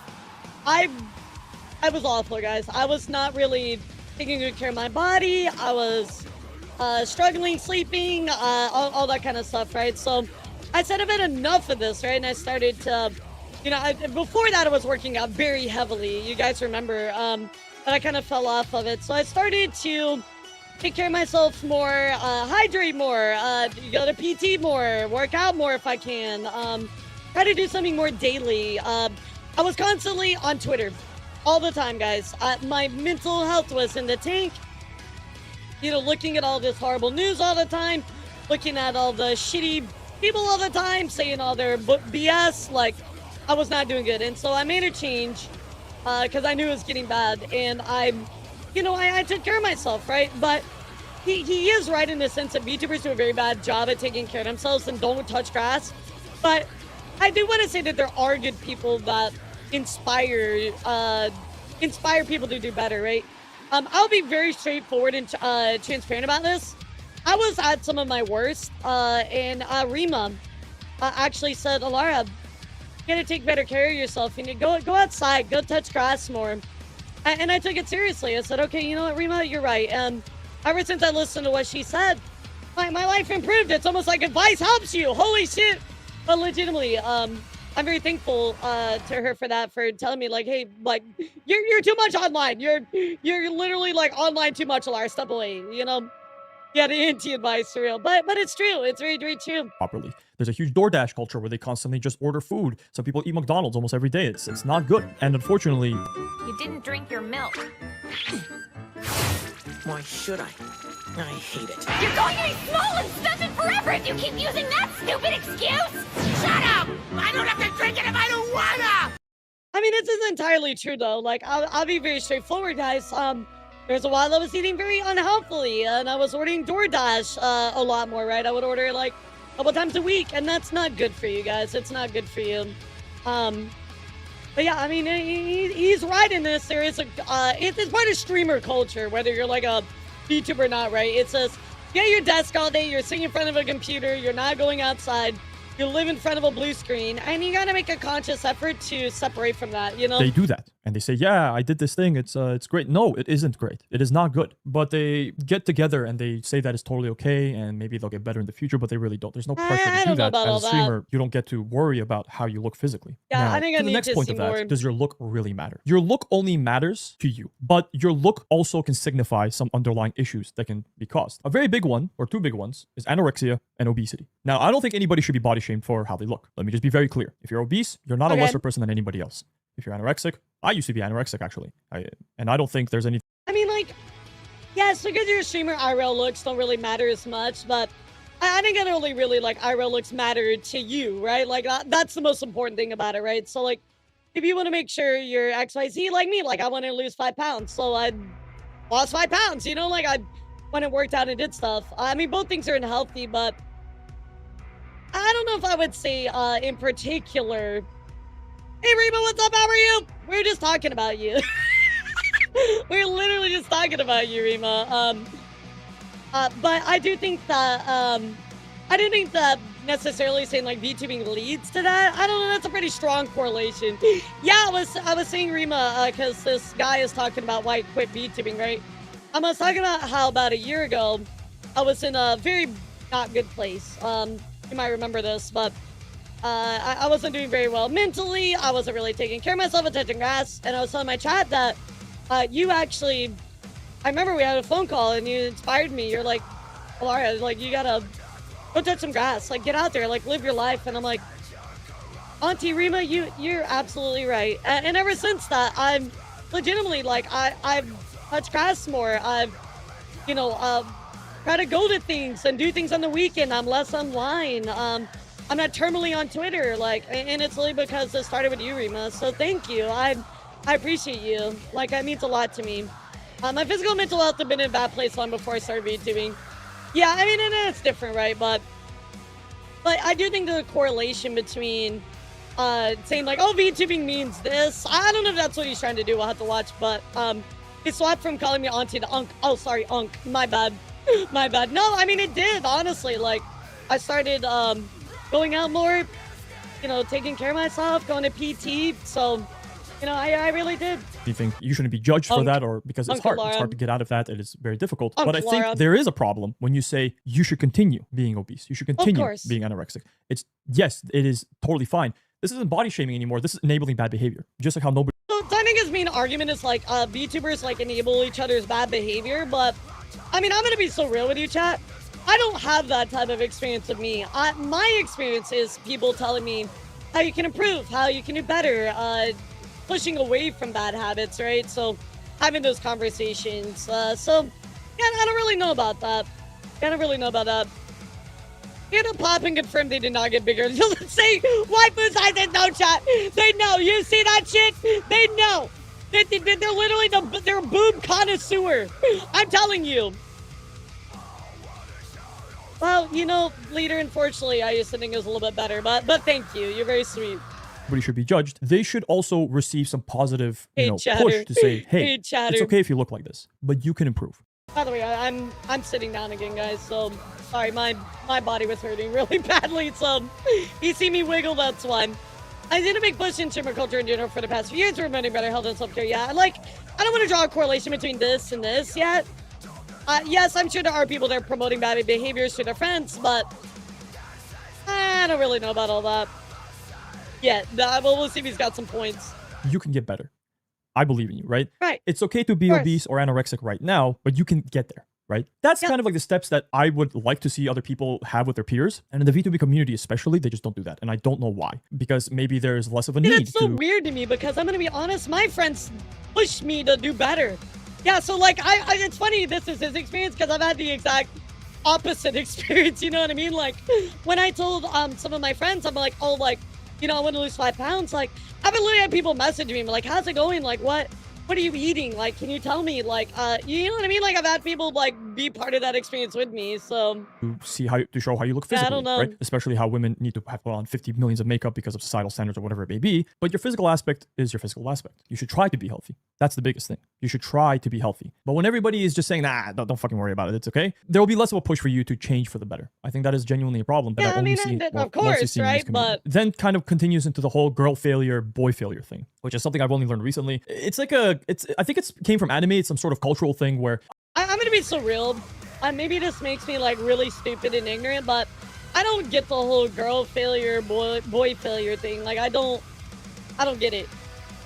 I'm gonna be so real. I don't want to be a failure. Like I get the trope. I know what the trope is, but I just don't get it, and that's okay, right? I just don't like genuinely understand it. Oh, it's like a character that is just not good at anything and is always a shut-in and all that stuff. But then they meet a romantical character. I don't know how it works, but something like that. But if people take that fiction and then they kind of introduce them to their lives by being that quote-unquote girl failure, boy failure. That's not a good thing. It's not okay to be purposefully not having a job, purposefully doing things that you shouldn't be doing, purposefully. But again, you not having a job versus not trying at all and being like, I'm just a girl failure. That's just who I am. That's my personality. No, that's not a good thing, right? That is a bad thing. That is a bad mental. Yeah, maybe people play that up a little bit more for as a streamer, right? Especially VTuber because you're playing a role. Yeah, so like I don't. I get what you're saying, right? I get a little bit, but also at the same time, like people are playing it up. Maybe it's a character, but I think that he's like, oh yeah, what's up, Red Claw? He's describing grievances with the industry. Yes, entertainment industry. Yeah, exactly. Like I agree with that. I think that wanting to play a part is like okay, right? Obviously, he's very tied into like mental health and wanting to better yourself and his experiences. People didn't really support him in that or support other people. But again, in my experience, I've had the opposite. So I think that I want to say this really quick, guys. I think that when you have a bad experience, right? Within VTubing or whatever you're doing, right? You have to understand that that's not the entirety of what's actually happening, right? That is your experience, right? There's so many other good experiences that could be out there for you, right? Because I mean, when I started VTubing, guys, my experience was great. Everything was wonderful. I've had horrible experiences in more recent time, but that doesn't mean that I look at VTubing as a whole and go, wow, it sucks. I want to quit, right? it's just, yeah, you had bad experiences, and that does suck, and that might want to lead you to want to leave, but I don't know. I feel like I feel like I wouldn't just rope it all into that, because there are legitimately wonderful and good people out there, right? There really are. I mean, hell, I just went through all my bullshit, and I still think that people are awesome. I mean, maybe not Red Claw. He's kind of stinky, but I mean, everybody else, right? You know, maybe a part of the VTuber persona, right? Exactly. People market themselves as like a girl failure. That's what I'm saying. So, yeah, they're playing up the character, you know.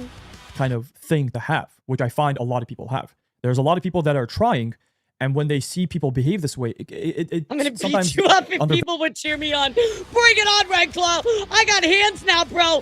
I will throw hands against you! I will karate chop you so hard! I will bongo you right here, bro! I will play the drums of victory after I kick your ass! Actually, I'm too small. You won't find me, so never mind. Hey, Red Claw, hold on.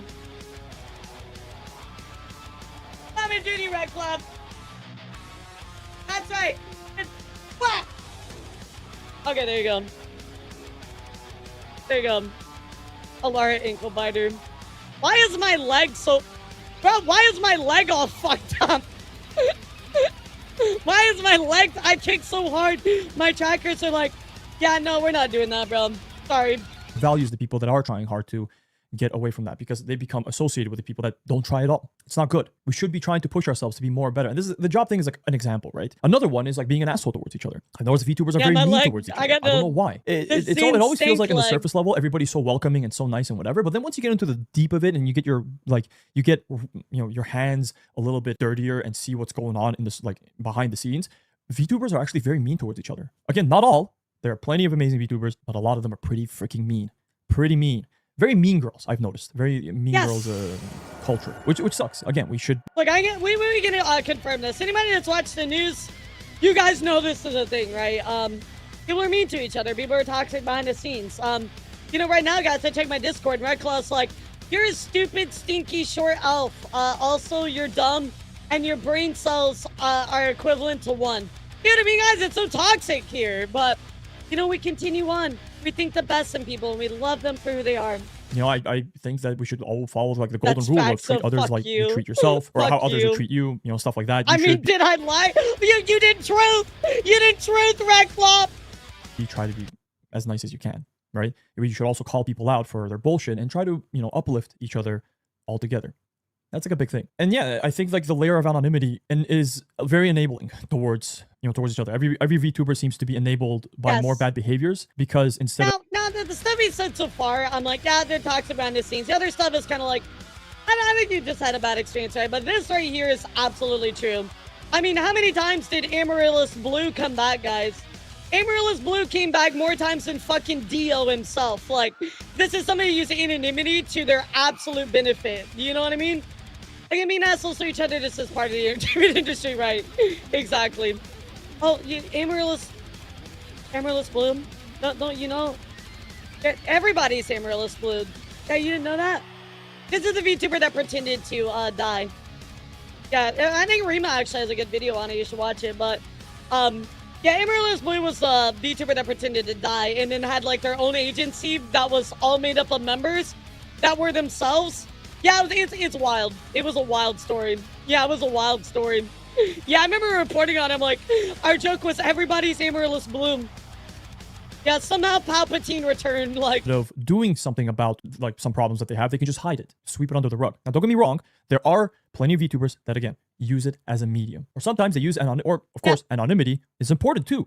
A lot of people, especially women, need that layer of anonymity because it is very valuable to them. Don't get like we don't need to look too deep to see how many female streamers out there that have their face, they get harassed all the time. It happens all the time. It's horrible. Of course, you don't want to have to deal with that at all. So that's like a good alternative. Or of course, simply just representing yourself as something else. And I think that's pretty cool. In fact, I was initially enamored by the whole representing yourself in a different way as a different, you know, person the or character, also, whatever it may be. I think that's really cool. I've noticed that when I initially entered VTubing, that's what I was expecting, and that's not what I got. A lot of VTubers are actually more artists first or something else first. That's why I was able to vibe with a lot of artists that are also VTubers, but they're artists first, not VTubers first. The ones that are exclusively VTubers first, are usually pretty degenerates. And when I say degenerates, I mean like not in a.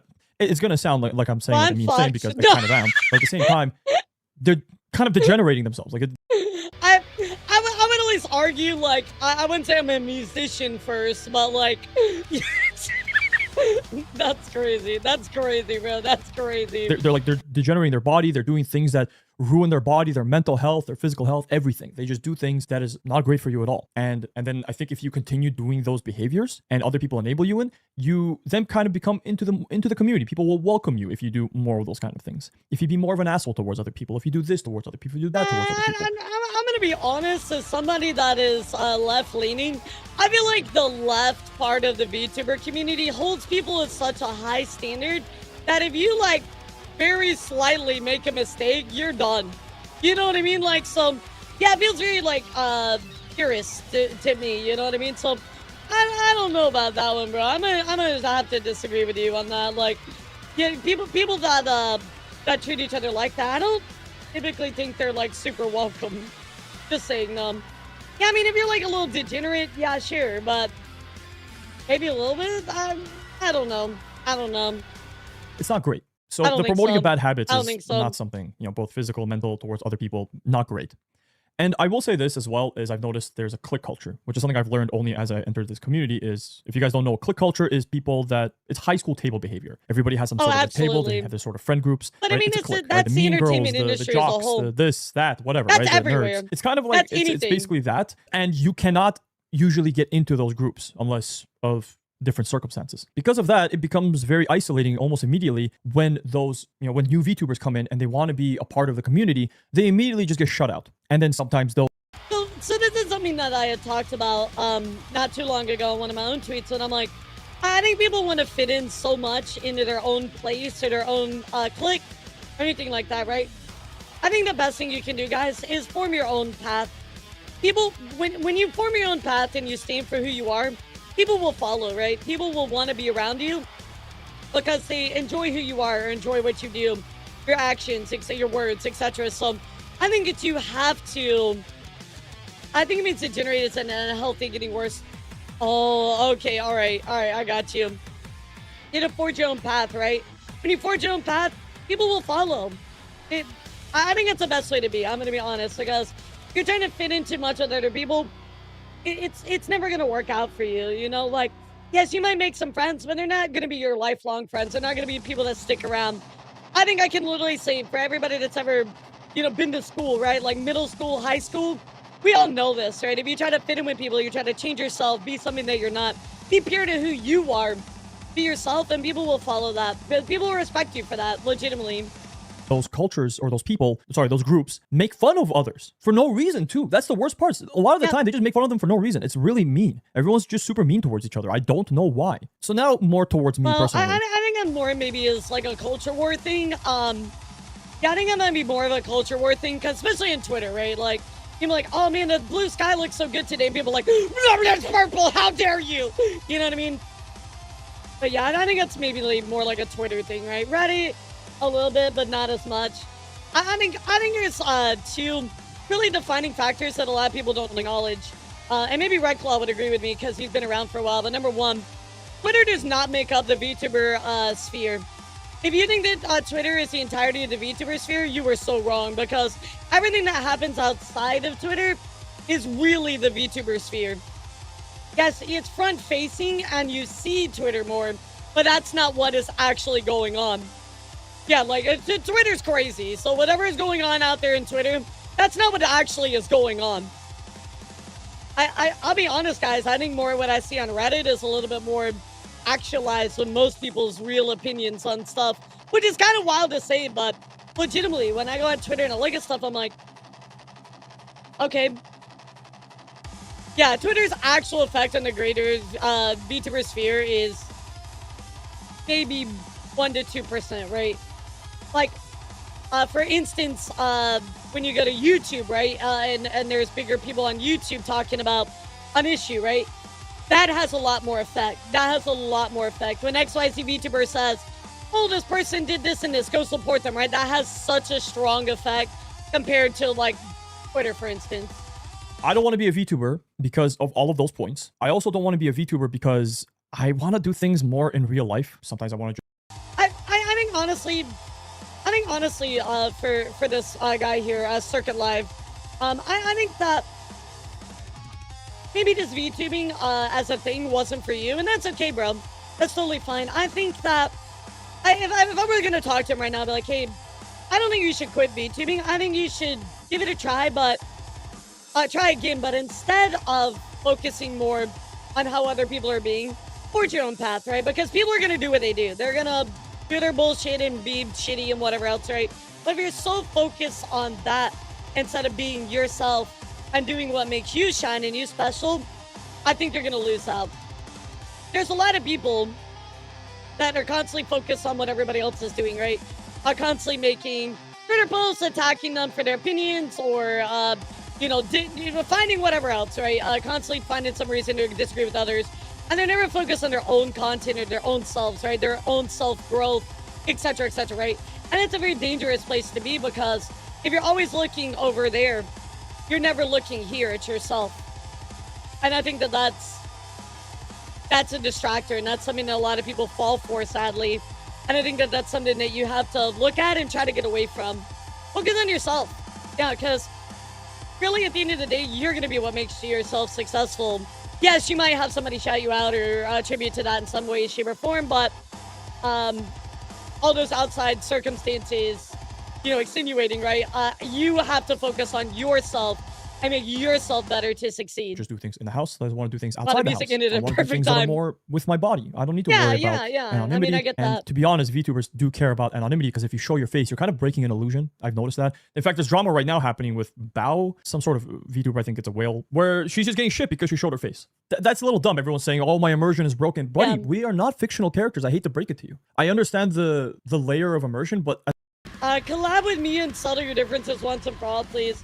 Honestly, Buster, the issue, though, is that there's a lot of things that are done in bad faith, right? So, unfortunately, it's impossible to solve a difference when people engage in bad faith or misinformation, right? So, trust me, it'd be really nice to live in a perfect world like that, but it'll never happen, right?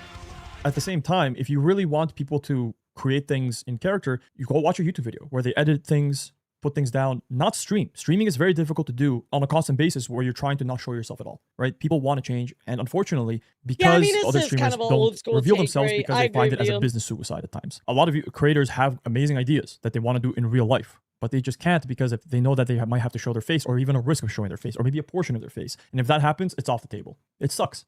There's plenty of amazing ideas we could have had. We just don't. There's also a negative connotation towards being a VTuber. I will say that. And there's also a negative connotation towards... That is absolutely true, though. There is definitely negative connotation being VTuber, because sadly our space is very drama-riddled. So that is actually entirely true. Yeah, and I think a lot of people look at VTubers and are like, oh, you're you're very drama-piled, right? So that negative connotation is there. Also, you're a 40-year-old man. Being an 18, it's almost saying like you're an 18+ streamer, which is something I technically was, but I didn't do anything inherently 18+. I made some pee-pee poo-poo jokes and that's it. Whatever, right? Get over it. But I didn't do that kind of stuff. I didn't do 18+ specifically things. But just even having the tag of 18+ gives you a label that you are probably a person that will do those kind of things, right? Does that make sense? I hope like what I said makes sense. And then if you have the label of being a VTuber, then all those points that I've just listed is also coming with you as you're being labeled to that. I do not want to be labeled as a person that doesn't want to go outside or eats like shit or does all these things. I don't, because a lot of VTubers are associated with those kind of things. I don't think that's a good thing. Let's be honest. We're creators. They even call us influencers. As much as I don't like that word, we have influence. I think this guy has some very kind of old school, kind of like purist ideology, which, I mean, is fine. That's cool, dude, but yeah, I don't know. Just VTubing wasn't for you, And that's fine. That's okay. Like, the medium isn't for everybody, but I don't know. He says, I'm quitting VTubing. They need to do better. Yes, obviously there are some people that, yes, need to do better, but I don't know if you really got a good taste for what is past the Twitter front-facing sphere of VTubing, right? I think that maybe he got caught on Twitter and didn't get to see past that lens. Which a lot of people fall for, absolutely. Like, this would be more by to be posted this in like 2021. Yeah, just VTubing wasn't for you, and that's fine. Influence people all the time, which means that if you guys go and start influencing people to eat, I don't know, eat fucking fast food every day and do DoorDash every day, they might do it. They're gonna do it. Content creators. You guys gotta be careful, and people don't understand that you have influence with what you say and how you say it. And if you end up perpetuating all these bad behaviors like you do with your peers, then your viewers are gonna do it the same. It sucks. We shouldn't be doing that. We have to be very careful with how we treat or tell things to other viewers, because we might be saying things to them that we wouldn't even do ourselves. That is genuinely like that. I'm being genuine. Yeah, right now. I mean, we all have a moral obligation to be,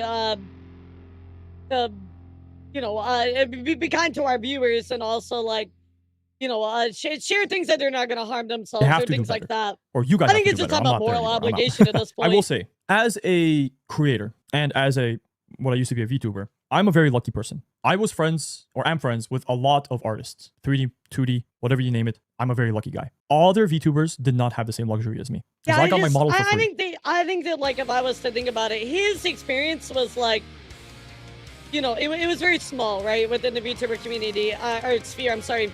His experience was like this. It was like this tiny little circle, right? But really the sphere of VTubing is like this, right?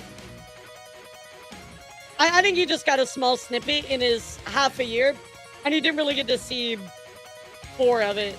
By a friend of mine, just because he felt like it. I got my model designed by another friend because she wanted to do something for fun. I had some stuff drawn. I had this drawn, that drawn. It was great. And then fans came in and drew stuff for me. It's awesome. I love it.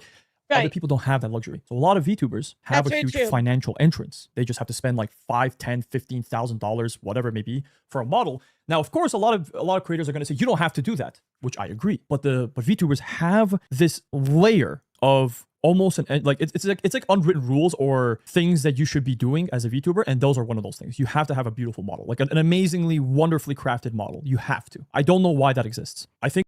Yeah, I agree, Rexlaw. It's like, again, I keep saying it's his experience because he's not throwing any like big support for it. I'm just like, that's his experience. That's it, you know? Interacting with VTubers directly have been a very eye-opening and unfortunately yeah, the thing with a model is one of the that's feelings not even that true. I felt personally was once I quit VTubing, I felt relief. Not something I was gonna say, like, you do not have to have some kind of crazy model. I know tons of people that have pre-made models and work their way up to a more personalized one. That's not an unwritten rule. I definitely agree. That's press the buzzer on that one. And I think that's just from inexperience. That was wrong. His perception. I think me feeling relief shows how much of a problem it is in that community itself. Also, another point. Well, not really. That just shows your experience, right? That your experience was not the best or whatever. Your perception wasn't the best. So when you quit, you felt relief. I wouldn't say as a generalization that's fair to apply to everybody, right? A lot of VTubers do not respect each other. I'm going to say this right now. A lot of VTubers do not fucking respect each other at all. A lot of VTubers don't respect each other's times. There's always this notorious thing that people say that VTubers are really bad at scheduling. Listen, you could be bad at scheduling, but that's not an excuse to continue doing that. And a lot of VTubers I met are really bad at scheduling and really bad at communicating. Now, maybe they were being malicious about it, but I'm going to take the benefit of the doubt and just say, I'll be honest, I think it stems more from content creation in general, right? So most people that are content creators, right, don't always have always have a history in a professional lifestyle, right? So when it comes to those professional things like scheduling or planning or stuff like that, most content creators are not very good at that because of the fact that they've never had a professional background or something like that. Like, I was very lucky, right? I worked at, Disney for a little bit. I worked with a video editing company that, was very, very, particular. I mean, they knew exactly what they wanted. And it's a very, I don't know a better word, it's a very professional environment to be in, right? So I feel like just a lot of people lack that experience, and that's why this kind of happens sometimes. Say they're just really bad at scheduling, just like every other VTuber says. Okay, VTubers are shit at scheduling. Fix it. Do something about it. Because literally, Redclaw, you're right on it, because the same problems that he has with, VTubing, right? He's probably gonna have the exact same problems as an IRL streamer. I mean, obviously not the model part, but everything else. It's sadly this is just everything he's saying about VTubing. I think is just more of a content creation in itself is the problem. disrespectful towards your peers if you do something and then ghost them later. This is a very common thing. I had over 20 VTubers, over 20 that did this to me, both big and small. I don't know why, but they just do not respect each other's time. They say this date, this time, I'm there, and then they just don't come in. Yeah, that's I get true. it once, maybe That's even true, twice. Storm. Like, of course, you know, but all the time. Come on, guys, what the fuck are we doing here? If that continues happening, nobody's gonna respect your time anymore, right? Nobody's gonna respect your word anymore. Well, and you stop And collabing with nobody- them. But everybody keeps doing that. I don't know why. Like, I can already hear the comments saying they're busy. We're busy. You don't understand how busy we are. I'm like, no, you listen. This is your job. This is your work. communicate. I understand you're a creator, What and I you get is understand a it's skill a very lot of difficult people to lack be because friends they're with never in a creators at times. professional, But you are a creator. You have to treat it a workplace. little bit seriously, because even business aside, personally, you are committing time for somebody so they don't waste theirs. And if you don't show up, they're going to look like a jackass because of you. You've wasted their time because you just didn't feel like it or you forgot. And I get forgetting sometimes, but bro, do some steps to fix it. I can people do forget this. sometimes too. That But I is try my true. best. Like, I talk about this thing all the time. I write all my calendars. I write all my stuff. Like, I write everything out. I schedule everything out. I try to make sure that I keep up with everything. And I tell people, please bother me every single time in case I forget or even if the day is coming up. Yeah, I mean, But that's if why I have other my people, calendar. other creators. That literally, chat, you know the calendars I post in Discord? It's because it helps me. It's not for you. It's for me. Like, because I'm trying to keep up with all of my shit, right? So I literally plan stuff out. Sorry, about a month in advance because I gotta have that, you know? Get the same thing. They just ghost them. I don't know why. It's okay to say no. If you cannot make this something, then there you go. And also, enough with the shit talking. Everybody loves to shit talk to each other behind their backs. What the fuck is up with that? Again, back to the whole click culture thing. Everyone loves to shit talk each other. I do not know why. It is nonsense. It is exhausting and it is ridiculous. Now, of course, if you are saying things that are just, you know, I mean, that's very, human like, nature, legitimate, though. yeah, that's a different story. That's Yeah, more that's human invented. nature. If you're making fun of a person because he's annoying or he looks like shit, oh, this guy's a fat ass, oh, look at this fucking dumbass twink. Like, I've heard everything. I've heard it all. I've heard it all being called towards each other. You guys gotta be more nice to each other. This is nonsense. So now this part of the video, I'm gonna talk. I mean, but here's the thing, though. Like, yes, I would love the world to be a kinder place, but this argument here that you're saying, well, I'm quitting VTubing and need to do better. Like, this is gonna exist wherever you go, bro. Not even content creation. You go to a job, people are gonna shit talk you. They might be like, oh, they can hate you for whatever reason. They'll be like, oh yeah, you wear a blue shirt. I fucking hate blue, so I hate you. You know, like, oh, you're an elf. I hate elves. Like, it can be anything, right? This is just life in general, right? Yeah, I think he just had a lot of bad experiences, and he's like, you know, I'm out. More about my steps and what I'm going to be doing. So if you guys don't care anymore about like me, Yeah, we'll stop right here because he's clearly done with it. I don't know. I want to look at the comments here because I feel like this is just content creation as a whole, right? Let's see. Speaking as a VTuber 3+ years, I'm generally very distant from the VTubing community. Plenty of issues I never realized until watching this, but looking back at my past experiences, I think you're so right, and it's pretty frustrating. Concept of VTubing is so cool. Wish people were just like a little bit more normal about it. This is actually a pretty neat social experiment you did here. How have you seen the flaws in VTubing community? Did either turn a blind eye to you? You just said what everybody was thinking thing. I often have a hard time coming back to the streaming thanks to all the manufactured drama online. Oh well, I'm gonna miss the digital robot avatar, but you did good luck. Not gonna lie, but I think everything changed under perspective. People after the Cinder situation, the constant leave corporations to be indies. Like imagine even in HoloLive, they were saying that they have experts to find out the one engaged in being girl behavior. I also think it's a mixture between the problems other creators faced like 10 years ago. Everything is dandy and sweet, but you have to compete for space. Gets nasty, which is true. I feel like his commenter has some good points, especially in such an environment where parasocial relationships run rampant. They're talking about the experience at Dogami. Yeah, I mean, like, I think if I was gonna comment on this, I was just like, hey, dude, like, this is an experience, unfortunately, that it's just not only VTubing, but it's content creation in general. Some of the points you made as well are just life. This is people by nature, right? Sometimes people are just shitty. Sometimes people treat others awfully, and that sucks, right? But, you know, planning and poor communication, that's with anybody, right? You could have a workplace and be like, oh, let's go out for lunch. And they'll be like, oh, I forgot. You know, like, that shit happens all the time. But also, the other part I want to point out about it is just like, there's another thing that he said in here that had to do with enabling others in themselves of bad behavior. This is very subjective based on your experience in the VTuber sphere, right? I feel like I've had good experiences and you just haven't had bad ones. But I think that saying this is indicative of the entire VTuber community, I think it's a little, well, his community, right? Obviously not this sphere. I think this is very indicative of Like, he's saying it's indicative of the VTuber sphere. I disagree. I can't get my words out. I disagree. I don't think it's very indicative of the VTuber sphere as a whole. Living more of a boy failure, girl failure life. I mean, yeah, that unfortunately is just content creation in general. Even last one is true. The rest of the streamers, right? Yeah, I mean, I will definitely say this part right here. Absolutely true. I wish he would have elaborated more on this, because really this is actually his strongest bullet point. And he didn't really, like, talk about it a lot. Find bad people in the VTubing sphere. There's so many cool VTubers. Right, exactly. There's a lot of wonderful people out there. I think it says, you know, your mileage is going to vary, right? Based on your experience as a whole. I say the same thing speaks to the kind of people you... Right, exactly. It's less about, like, VTubers as a whole. I think this is more about his experiences that he happened to have with certain people, right? Which sucks. Don't get me wrong. I mean, I hate that you had a bad experience, but I don't know if I would wrap up all of VTubing like that. Like, if you want to say VTubing is drama piled, yes, I will agree with that 100%. But do I want to say that all VTubers are bad or just want clout or things like that? No, of course not, because I think my experience has been nothing but good. For the most part. I mean, obviously, all good, but 99.9% of my VTubing experience has been good. At least when it comes to that, so... Alright, cuties, well, we will finish up the EDP stuff tomorrow, because we're going to be doing a co-working stream, but also, we're going to be starting September. Yes, that is right. They have a very special thing going on starting tomorrow with vertical streaming, so hope you guys are ready for that. Thank you guys so much for being here. I appreciate all of you. Always having a wonderful conversation and yip-yapping about some VTuber news. I thought it was kind of weird because I didn't have any headline news, but it was all kind of like follower stories, which was kind of different but cool. But anyway, we're gonna go revenge raid Koei for raiding us last night. So thank you guys so much for being here.